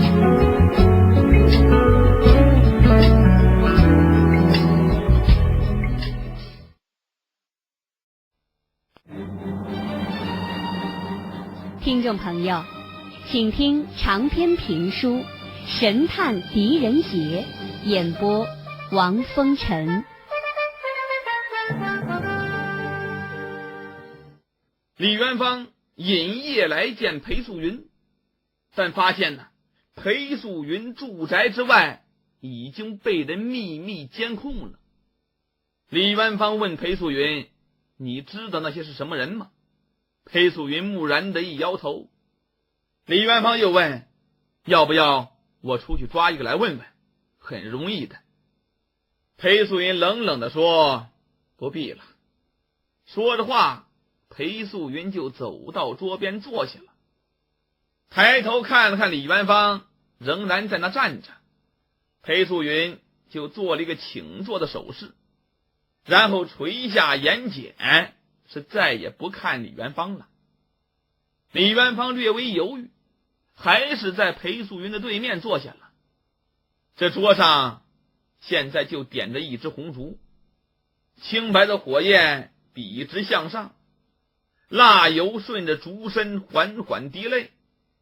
屋外传来了2声凄厉的猫叫，让裴素云不觉地打了一个寒战，心里头刚刚聚起的暖意又顿时化为无有。裴素云抬头望了望李元芳，一看李元芳紧抿双唇，没有要开口的意思，于是裴素云就冷若冰霜地问了一句：“李先生半夜3更来到妾身家中，不是就为了这么坐着吧？”啊！李元芳皱了皱眉，好像不愿意说，但是呢，来的目的就是要说话呢，所以最终还是开口了：“我来是为了告诉你，我要离开一段时间，而且在走之前，我也想来看看你。哦，还有就是……”李元芳说到这里，若有所思地停了下来，在这个语音当中流露出一种遗憾，这种遗憾让裴素云的心微微的颤了颤。裴素云不由自主的追问：“你要走？要去哪呀？”李元芳迟疑着说：“我要回沙陀旗呀，应该还有轮台。”沙陀旗？轮台？裴素云惊愕地重复着，心中的不安也在成倍的增长起来。李元芳好像看出了裴素云的紧张，对裴素云安抚的一笑：“啊，一切呀，还要看情况而定。对了，我正想问你，轮台以西是不是就不属于汀州和瀚海军所管辖的区域了？”裴素云一听这话，浑身一颤，但是他竭力的用冷淡的声音回答：“这个素云不知道。你为什么要问我这些？”李元芳对这个回答呀有些意外。怎么了？我想你从小生长在这里，也许应该知道，现在在汀州，我差不多就只认识你一个人呢。裴素云突然脱口而出：“我想不是这个理由吧？”李元芳纳闷了，那还是什么理由啊？你在试探我，想从我这里得到钱归南的动向，难道不是吗？啊！李元芳更不明白了，万分诧异地注视着裴素云，微微一摇头：“你为什么会这样想啊？钱归南，这和钱刺史有什么关系？是不是外面监视你的人是钱归南的人呢？那我不明白，他监视你干什么呀？”裴素云现在没言语，就盯着李元芳，他就觉得自己的心被屈辱深深的扎痛了。为什么这些人都想着方子来欺骗我，来利用我呢？难道就因为看出我是一个无依无靠的女人吗？裴素云努力的按耐住翻滚的心潮，最后换上一副波澜不惊的语气：好吧，李先生，你要是不明白，那咱们就谈点别的。李元芳把头低下了。你想谈什么？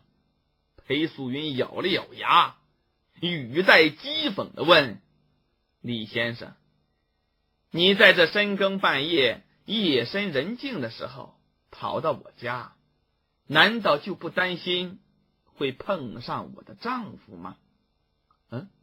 李元芳听到这里，猛然间把头抬起来了，唰，用一种锐利的目光射向了裴素云。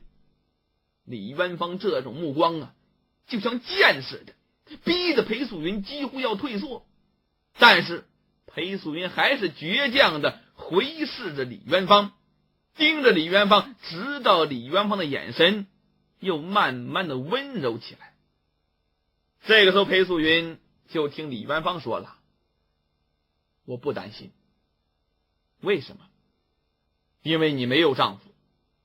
裴素云一听乐了：哈哈，你凭什么这么认为？我没有丈夫，那安儿又是从哪里来的？她不应该有个爹爹吗？好，安儿当然应该有个爹爹，但那是两回事。而你没有丈夫，这一点我完全可以肯定。是吗？为什么那么肯定？李元芳摇摇头。假如你有丈夫，他断然不会让你像现在这样生活。假如你有丈夫，你也绝不会有如此孤独和恐惧的眼神。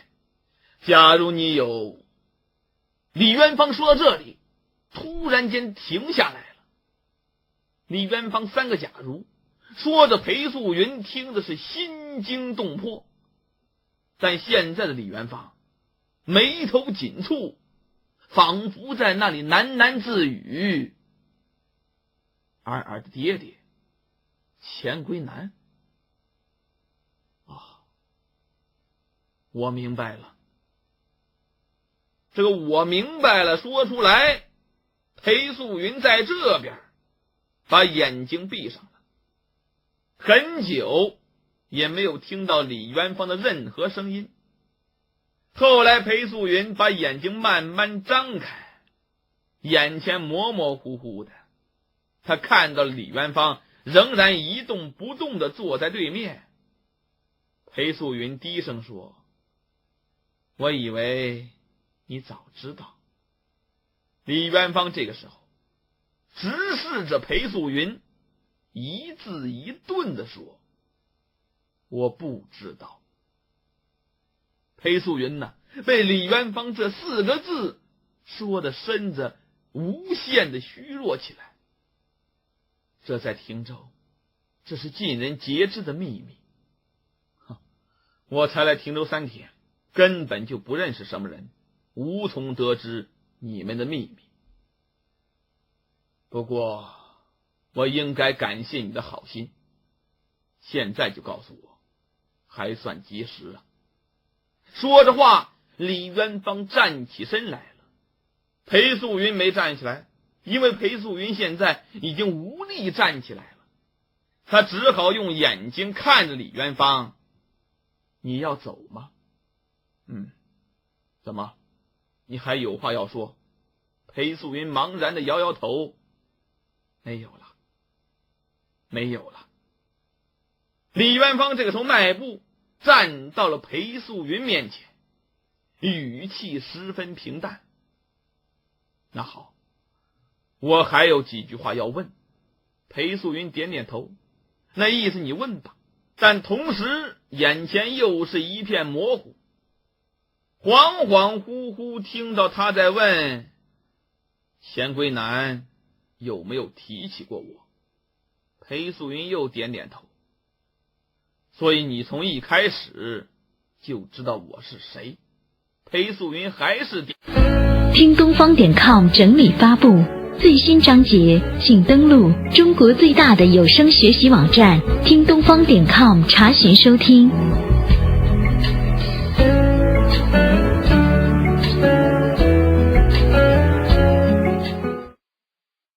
点点头，但突然间又赶紧的摇摇头。慌乱之中听到李元芳冷冷的说：“原来是这样，我真是太蠢了。”不是的，裴素云轻声叫起来。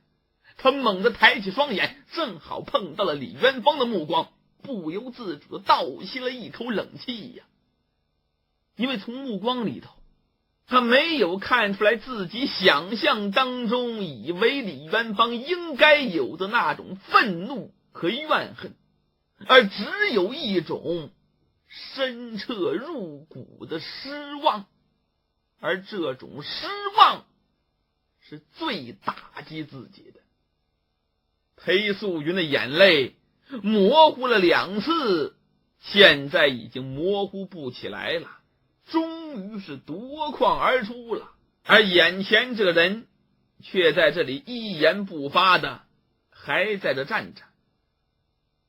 过了很长时间，裴素云就感到他轻轻地捋了捋自己垂落的发丝，低声问自己：为什么哭？裴素云泪眼模糊的抬起头来。李元芳冲裴素云微微一笑：我真的该走了，不过还是希望让你知道，我来找你不是为了任何其他的目的，只是因为你的愁容。我想知道你在害怕什么，担忧什么，现在都清楚了。不知道为什么，到这个时候裴素云突然间脱口而出一句话：你还会来吗？李元芳好像思考了一下，这才回答：我也不知道。紧接着李元芳又自嘲的轻声一叹：嗨，我怎么会想到要找你这个女巫治病？你真的很厉害，已经很久没人能让我像刚才那么痛苦了。说着话，李元芳一转身，慢慢的走向了门口。裴素云呆望着，看着李元芳的身形消失在了门口。这个时候，蜡烛也已燃烧尽了，最后的一抹红光噗的一下子泯灭了，把这裴素云一个人就剩到了这黑暗当中，泪如雨下呀。李元芳最后那句话：已经很久没人让我像刚才那么痛苦了，对裴素云来说又何尝不是如此呢？现在呀，裴素云体会着撕心裂肺的痛苦，但是又隐隐约约感觉到某种东西从内心深处升起来了。对于裴素云来说，这个东西是非常奢侈的，因为它的名字叫做希望。咱们单说李元芳，从裴素云家里出来，当然仍然是翻墙越脊，躲过那些监视的人，又回到了自己家中。到家里头，李元芳是一夜无眠呢。第二天早早起来，李元芳就告辞了狄景辉、韩斌，然后就出了汀州城了。就在这沙陀旗的沙漠之上，整整的跑了2天2夜，一直就跑到了阿苏古尔河畔的那间小屋。按说呢，从汀州到这里，通常情况下，那你得走个4到5天。但李元芳一路之上几乎是不眠不休，一个劲的跑啊，把自己骑的那匹马差一点没累死。日夜兼程，这才赶到这天的傍晚，来到了阿苏古尔河畔。那一到河边的小屋，那就可以松口气了。李元芳从茅屋的井里先打出清水来，给这马印印。哎呦，这马一见清水呀，就像见了亲娘似的啊，咚咚咚咚咚咚咚咚，一会儿功夫，这一锅水就给喝完了，又喝了半锅，然后又吃了几口李元芳搬来的草料。吃饱喝足之后，这马哭秋一下子就横躺在茅屋的地上，呼呼大睡起来，没把这马累死。李元芳把马匹安顿好喽，这才算松了口气。回到小屋当中，找到蜡烛点起来，一屁股坐到了大树桩子旁边。李元芳也累得够呛，坐在那里连动一动的力气都没有了。身体虽然疲乏至极，但是李元芳的头脑已然清晰活跃呀。那在来的一路之上，李元芳已经考虑清楚了全部的行动步骤了。那么现在只要按照计划有条不紊的实施就行了。借着这微弱的烛光，李元芳啊，先是静静地扫视了一下这个屋子里头。这么一扫视，李元芳的脸上露出了浅浅的笑意。很显然有人来过了。这桌子上不但是又添加了蜡烛、火折子这些必需物品，而且那个人还很细心地留下了一些新鲜的食物，包括留下了一小坛子酒、一大包干饼和腌肉。李元芳按着桌子站起身来，真不想站身的，但是也不行啊，站起身来把那坛子酒给打开了，就着腌肉连喝了好几大口啊。哎呀，喝完酒之后，吃完肉之后，李元芳感觉到自己的精力有一点恢复了，于是就走到了土炕前，把身子给蹲下去了，然后探手伸进烧炕的炕洞，到里面仔仔细细的一摸索，很快的就从里面抽出了一个小竹筒，把这小竹筒的盖拧开，然后往下这么一震，噗，从这个竹筒里面掉出了一个小纸卷。李元芳把这个小纸卷卷起来，没有着急打开，而是打着了火折子，把炕洞给点着了。那为什么炕洞里面有小竹筒啊？这呢是李元芳他们事先做好的约定，如果有人误闯此地，那肯定点炕啊，这一点炕，那就会把这个传递讯息的小竹筒连同这张小纸卷给烧毁了，而不会发现其中的秘密。你要就把它藏在某种秘密之处，那也难免被人发现，发现了就知道了秘密了，所以放在炕洞里头最保险。李元芳此时就着炕洞里的火光，把这个小纸卷给打开了，匆匆的看了一遍上面的内容，凝神又思索了片刻，然后起身一转身，就抓起了桌上的弓箭。这个弓箭呢是特制弓箭，是火箭。弓箭前面有一团布，这布啊绑得非常紧，都浸满了油啊，往炕洞一放，就把这3支火箭给点着了。拿着3支火箭，李元芳走到屋外，张弓搭箭，冲着空中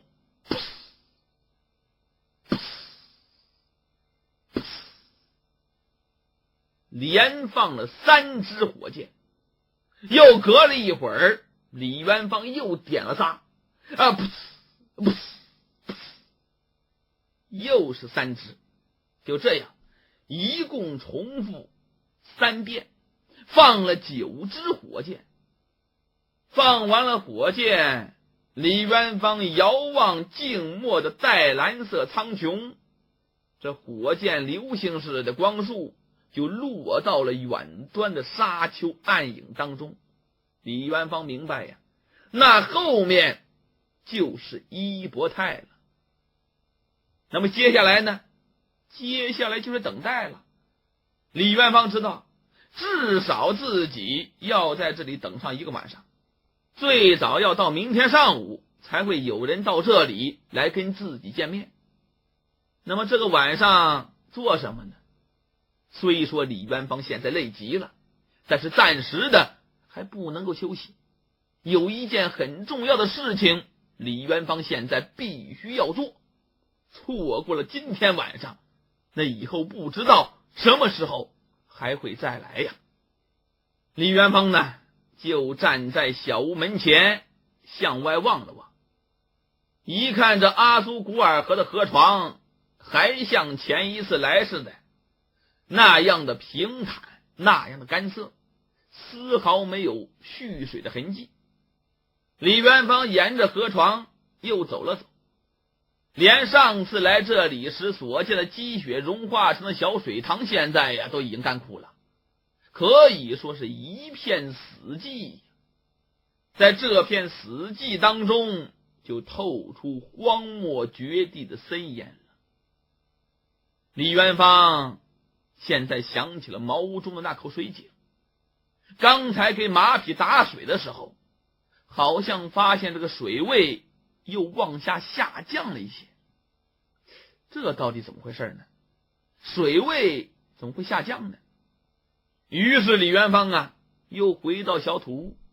那现在夜幕已然降临了，这个时候大漠的深夜呀，仍然是寒冷如冬啊。回到小土屋内，李元芳又喝了一点酒，让身子暖和一下，然后左手就拿起一盘长绳子，右手举着火折子，慢慢的就来到茅屋里面。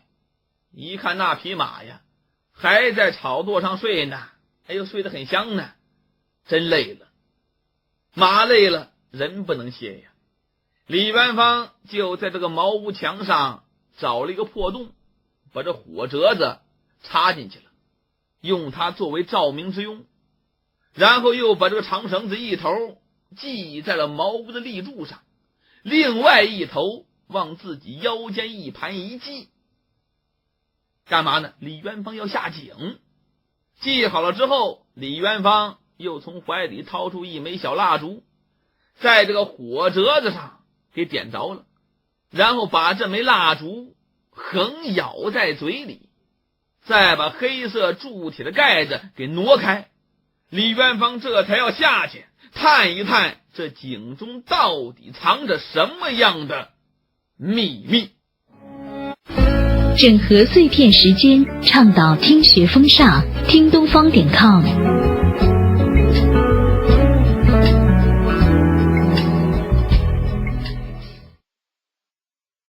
听众朋友，请听长篇评书《神探狄仁杰》，演播王风尘。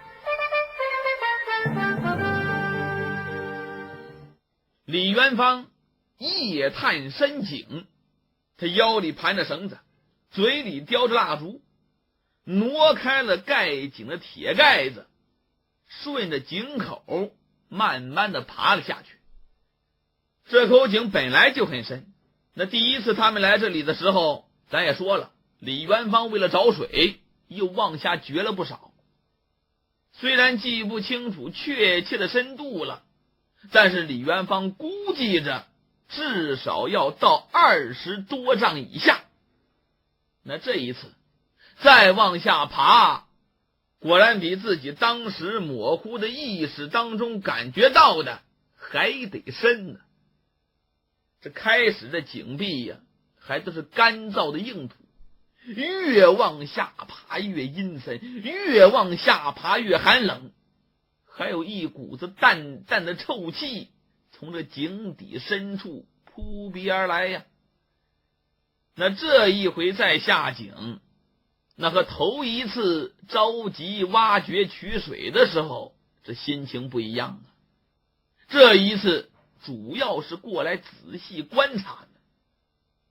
这么仔细的一看，李元芳借着嘴里叼着蜡烛，这才发现这口井的井壁各地的粗糙程度它不一样，这整口井也是大小不均匀，有的地方窄，有的地方宽。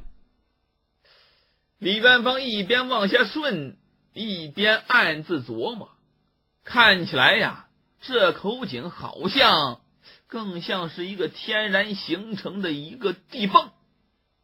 也就是说本来就有，后人呢就是稍微的在这个地缝的基础上进行挖掘，最后才形成这么一口井似的。李元芳一边想一边往下探，在这井壁上都能够看出来自己上一回挖掘的痕迹了。朝下看了看，这水面离得不是太远了，但很明显要比上一次的水位要低。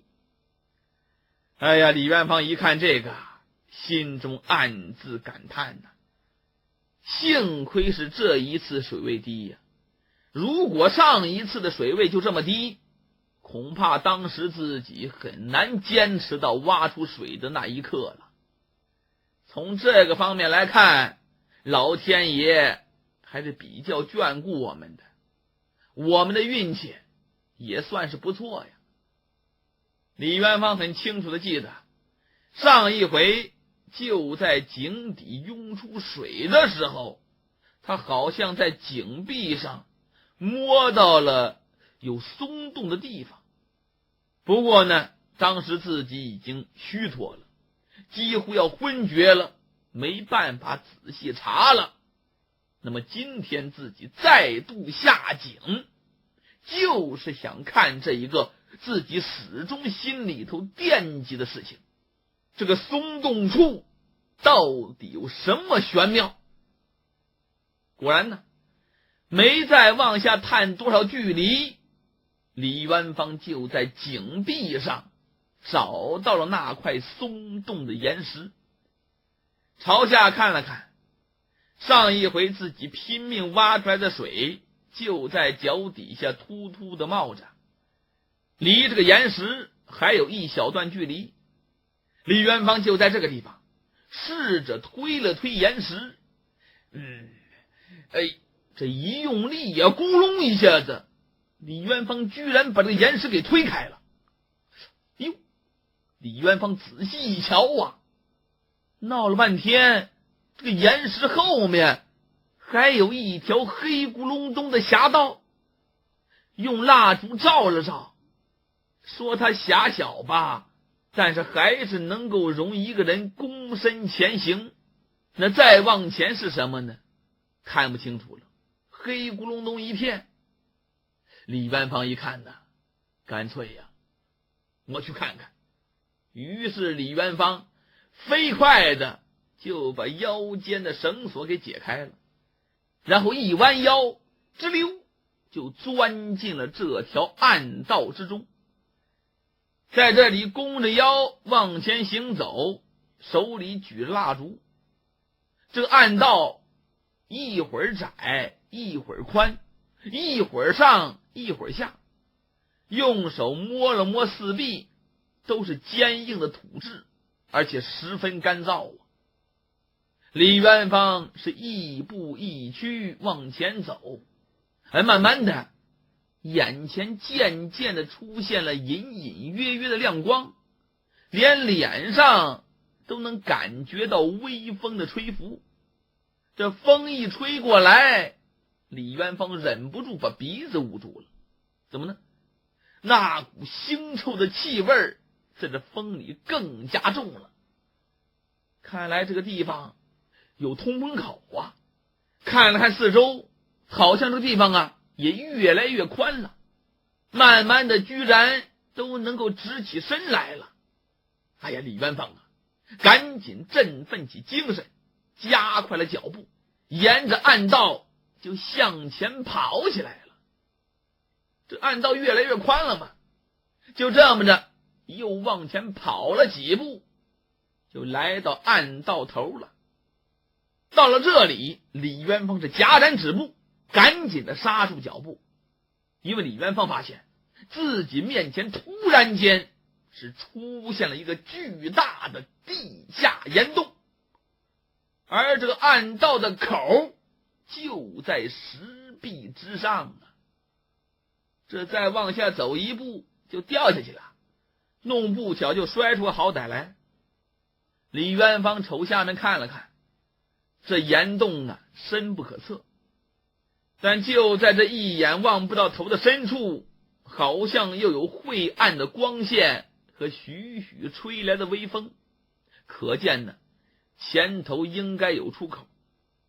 岩洞的底部还传来了流水尖尖的声音，离这个李元芳所站的暗道口大概也是有个丈余的距离。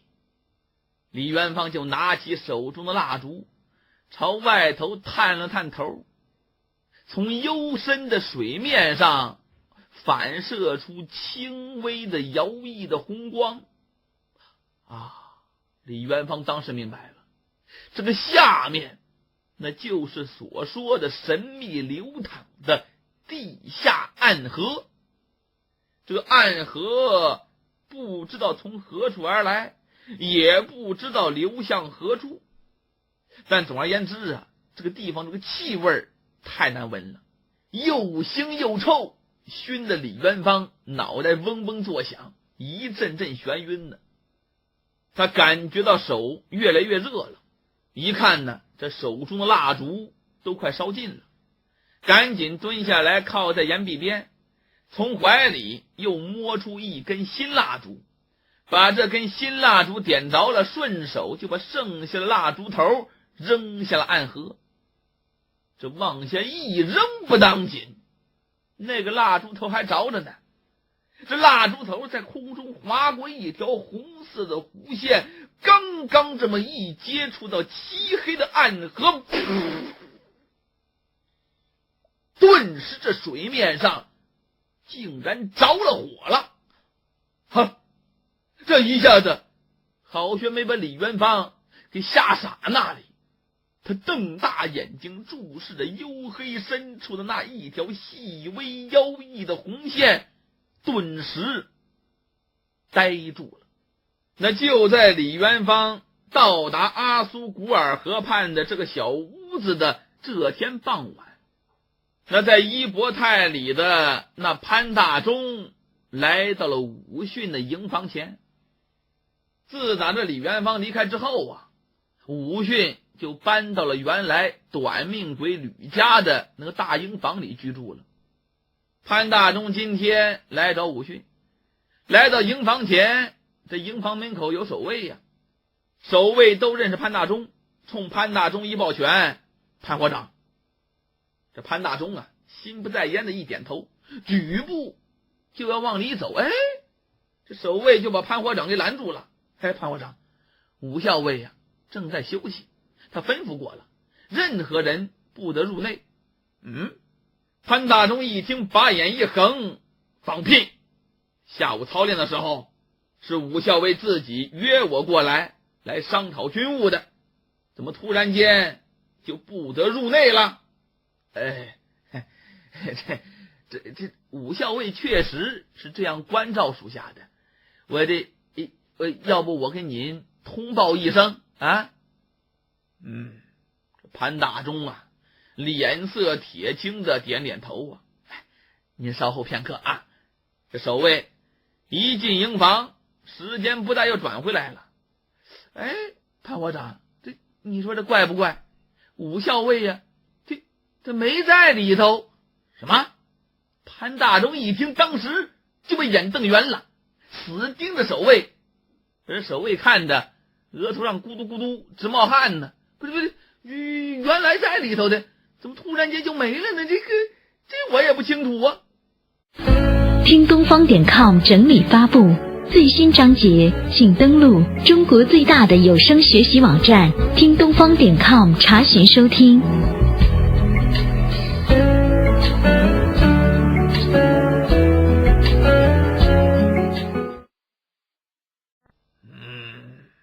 就见潘大忠拳头捏了捏，眼珠子转了转，让我进去看看。他一说这话，这守卫也急了，不，抢身把这潘大忠给拦住了。武校尉有严令，他人不得入内，属下是万万不敢违抗将令啊。潘国长，反正武校尉也不在里头，您呐还是在这里等等吧，可能刚才我什么时候没看清楚，武校尉出去了，您在这等等，他一会儿弄不巧就回来，要不然这武校尉回来要是看见您进去了，您我这都不好交代不是。潘大忠这个时候把牙咬的是嘎吱吱乱响因为潘大忠明白整座一博泰唯有吕家这个营房有前后2扇门，从后门出去那就是一左一右的2个地下监狱的入口。那现在潘大忠所担心的，那就是怕武训是偷偷的去了地下监狱了。这2天呢，潘大忠是一直担心这件事这有原因呢。这段时间以来，这潘大忠遵循着武训之命，又陪着武训下去过几次，那每一次都是拿着自己绘制的图纸下去的，一路之上那都是小心引导，都有把握不让这武训发现任何可疑之处。但是如果武训自己一个人拿着我的图纸下去查看，那发现不发现可疑之处就很难说了。而且更要命的是，假如武训真的这么做了，就说明他对我老潘已然失去了信任了。这潘大忠越想这心里头越不放心呢。他琢磨了一下子，心说话，我干脆绕到左右2个入口，我去询问询问，我就问问这些守卫见没见着武训下去了。对，就这么办。想到此处，潘大忠刚想绕到左右2个入口去询问，突然间呢，他隐隐约约觉得营房后面有条人影这么一闪，什么人？当时潘大忠大喊一声，就往这武训的营房里面冲。这守卫还想阻挡，起来吧给我！这潘大忠一把就把守卫拨了开了。有刺客！说着有刺客，他已经冲进了门内。到营房中这么一看，果然这么大的一座营房，冷冷清清的，空无一人。潘大忠直接的就走到了后门前，因为刚才这个身影就是从这里闪过的。来到这里一看，这个门没有关牢，地上乱七八糟的沙土当中有几个清晰可辨的脚印。潘大忠皱着眉毛仔细的看了看，就见这脚印一直通往着营房右边的一排柜子。潘大忠心里明白，这有人可能藏在了柜子里。就见潘大忠狞笑着就朝这个柜子走去了。那名守卫也跟着潘大忠跑进来了。我说潘伙长，您这你看你这我这急的是抓耳挠腮，无所适从。本来武训吩咐不让人进来，你怎么就闯进来呢？这要是被武训看到了，我怎么交代呀？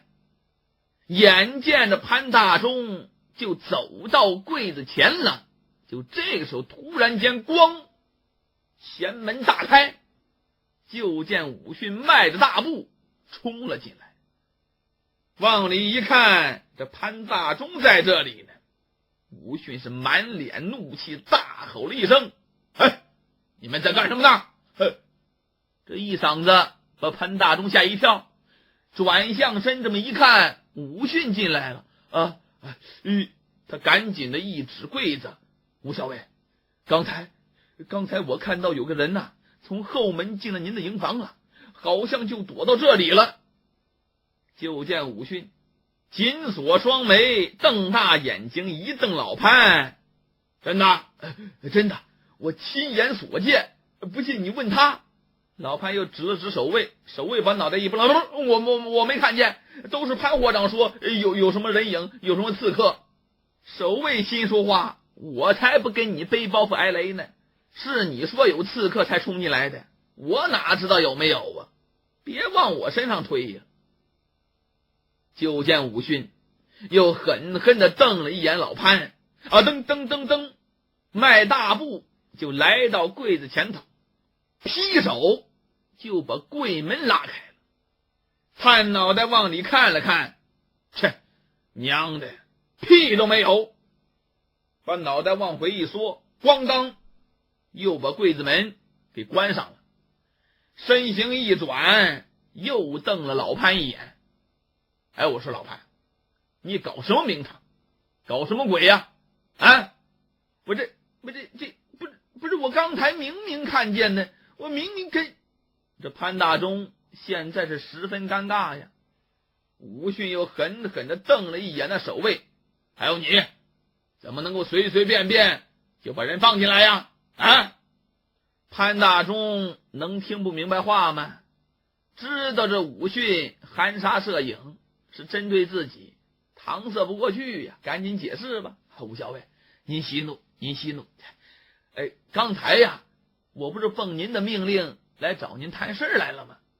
他呀不让我进，我一看不让我进就不让我进吧，是的是您的命令啊，我就在门口等着。结果呢，正好我看到好像有条黑影溜进您的营房后门了。情急之下，我怕有什么刺客呀，这才闯了进来。看来呀，是杯子眼花了，还请武校尉见谅，见谅。”武训哼了一声，余怒未消，一屁股就坐到榻上了，冲着潘大忠和守卫摆摆手，那意思出去。俩人点头哈腰往外就退，刚退到门口，坐在榻上的武训又闷闷地叫了一声：“老潘，你留下来。”潘大忠赶紧的又重新恭恭敬敬的回到武训面前，一看这武训呢，这脸蛋子沉的满脸挂霜啊，吓得潘大忠不由自主的咽了口唾沫。武训在这里沉吟了半天，这才开口：“老潘呐，我今天呢心情不太好，你呀别在意啊。刚才呀我也是气闷的不行，才到外边溜达了一圈，真是闹心呐。”潘大忠一听这话，又嬉皮艳脸的凑过来了：“吴校尉，您这是怎么了？谁惹您老人家这么不痛快呀？”“谁？还有谁呀？还不就那个前刺史钱归南呢？”“前刺史又怎么了？”“老潘呐，钱刺史回复了我上次那封军报，李校尉离开一波泰到今天也得有10多天了吧？”潘大忠嘀里咕噜把眼睛一转，算起来差不多吧。“就是嘛。你说这个钱大人要是真的昭告了过往商队，现在又是商路上最繁忙的时候，那这些天咱们沙陀旗上也应该有些动静了吧？”“这倒也是他娘的屁！你看看这沙陀旗现在还像死了一样，别说商队了，我看连个鸟都懒得从这里过。你说这他妈的怎么回事呢？别不是钱归南又把咱哥们几个给耍了吧？这个吴校尉，也可能啊，这个时间还没到吧？您再耐心等待几天。我是有耐心，可是这沙漠没耐心呀。再过上半个月20来天，沙陀旗就得热死人了。我们还剿匪呀，剿个屁！到那个时候就等着晒人肉干吧。嘿，好嘛，这武训呢是越说越来气，最后站起来是咣咣直捶墙，梆梆直跺脚啊。这潘大忠呢就在这里瞪着眼睛看着武训发脾气，心中暗乐，但是脸上还不能带出来，还得一个劲的劝武训，您消消气，消消气，消消气。这武训的气呀消不了，越说越来气，最后怒冲冲的一瞪潘大忠，我告诉你老潘，再过几天要是还没动静，你他妈的就给我回亭头去，我就派你去找你家主人理论去。喂嘞，潘大忠已经别介呀，这他不来土匪跟我没关系，我不管，到时候真的没有，我就让你回去，听见没有？好，那吴校尉要没什么事儿，我就告退了。他赶紧溜了。等到潘大忠脚步声远了，就见武训一个跨步就窜到了柜子前头，一把就把柜门拉开了，压低声音说：“你这小子怎么来了？出什么事了？”就见从柜子里头果然走出了一个人呐，一跨出柜门，啪一下子紧紧攥住了武训的手，叫了一声“武校尉”，这3个字一出来是声泪俱下。整合碎片时间，倡导听学风尚，听东方.com。